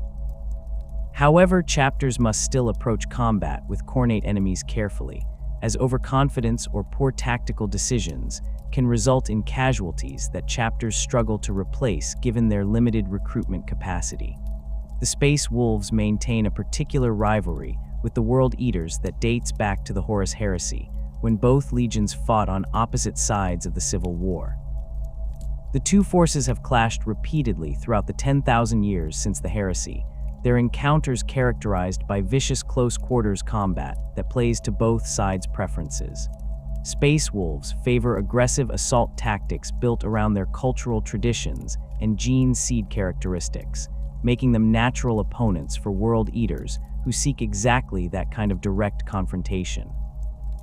The rivalry remains personal in ways that conflicts with other Chaos Warbands rarely achieve, with individual Space Wolves seeking revenge for fallen pack mates and World Eaters remembering specific enemies from previous encounters. The First War for Armageddon demonstrated the Space Wolves' capabilities against major Khornate incursions when the chapter deployed its full strength to combat Angron's forces. Wolfguard Terminators led assaults into the thickest fighting, their tactical dreadnought armor providing protection that allowed them to engage World Eaters in close combat without being immediately overwhelmed. Blood Claws channeled their natural aggression into controlled charges that broke Khornate formations, their youth and enthusiasm tempered by the leadership of veteran Wolfguard. Longfangs provided fire support from defensive positions, their heavy weapons thinning enemy ranks before they could close to melee range. The chapter's combined arms approach, mixing assault elements with fire support and maintaining tactical flexibility, proved effective against an enemy that excelled in single-dimensional berserker charges. The Blood Angels and their successor chapters face unique challenges when confronting Khornate forces due to their gene seed flaws. The red thirst and black rage that afflict Sanguinius's sons create vulnerabilities that Khornate corruption can exploit, as warriors who struggle with their own violent impulses prove more susceptible to the blood god's influence. The black rage specifically drives affected Marines into states of berserker fury similar to what Khornate warriors experience, creating situations where blood angels might inadvertently serve the blood god even while fighting his followers. The chapter maintains strict protocols for identifying and containing brothers who show signs of succumbing to these curses, but the line between righteous fury and Khornate corruption remains uncomfortably thin. Kabend has repeated manifestations to torment the blood angels demonstrate how Khornate forces specifically target chapters, whose gene seed flaws create exploitable weaknesses. The Bloodthirster has appeared during several of the chapter's darkest moments, his presence both a threat in its own right and an attempt to push more blood angels over the edge into complete corruption. The chapter's resistance to these temptations, their ability to face Kabendha repeatedly without falling to Khorne's influence, speaks to the strength of their faith in the Emperor and their determination to honor their Primarch's legacy. Each encounter with the Bloodthirster becomes a test not just of martial prowess, but of spiritual resilience, the Blood Angels proving through their continued loyalty that gene seed flaws need not doom a chapter to damnation. The Inquisition employs methods against Khornate corruption that extend beyond direct military confrontation into areas that other imperial institutions cannot or will not pursue.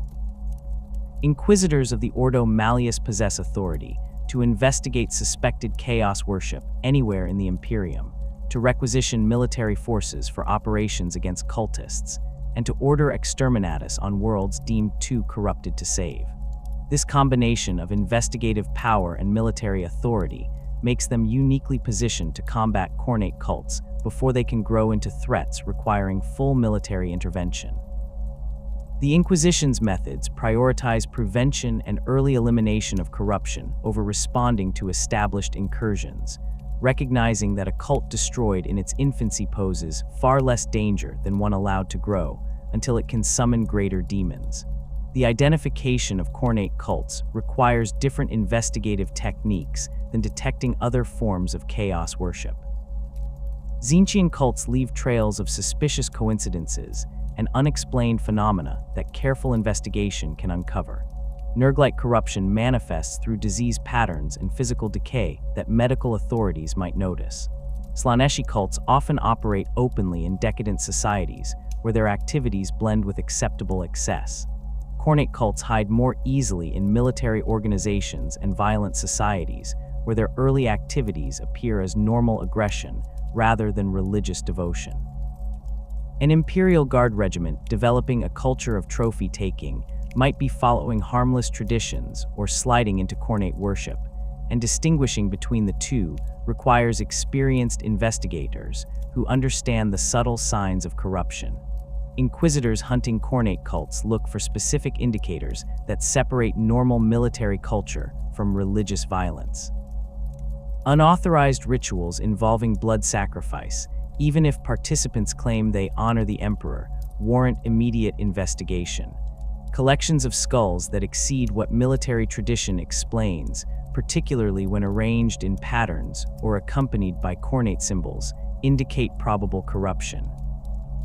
Officers who encourage excessive violence beyond tactical necessity, who express contempt for ranged combat in favor of close-quarters killing, or who develop obsessions with worthy opponents and personal combat records deserve scrutiny.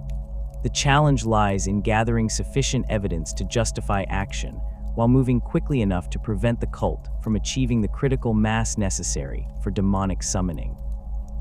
The purging of identified Khornate cults follows protocols designed to eliminate the corruption completely while minimizing its spread to uncontaminated forces.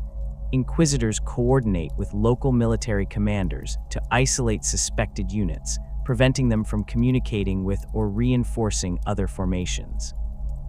Strike teams consisting of stormtroopers, space marines, or other elite forces assault cult strongholds simultaneously, overwhelming defenders before they can conduct rituals or destroy evidence. captured cultists face interrogation to identify other cells and determine how far the corruption has spread. Those confirmed as corrupted receive summary execution, their bodies burned to prevent any possibility of demonic possession or resurrection. Equipment and facilities used by the cult undergo ritual cleansing or destruction depending on the severity of contamination. Exterminatus represents the Inquisition's ultimate response to Khornate corruption that has progressed beyond the possibility of conventional elimination. The complete destruction of a planet's biosphere through orbital bombardment, virus weapons, or other methods ensures that no trace of the corruption survives to spread elsewhere. The decision to order exterminatus carries enormous weight, as it means accepting the loss of an entire world and its population to prevent greater catastrophe. Inquisitors consider multiple factors when contemplating such action: the scale of corruption present, the strategic value of the world, the likelihood that conventional military action could reclaim it, and the risk that delaying might allow the corruption to spread to other systems. Worlds that have been transformed into demon worlds through sustained Khornate corruption represent the clearest cases for exterminatus, as such thorough corruption cannot be reversed through any known means.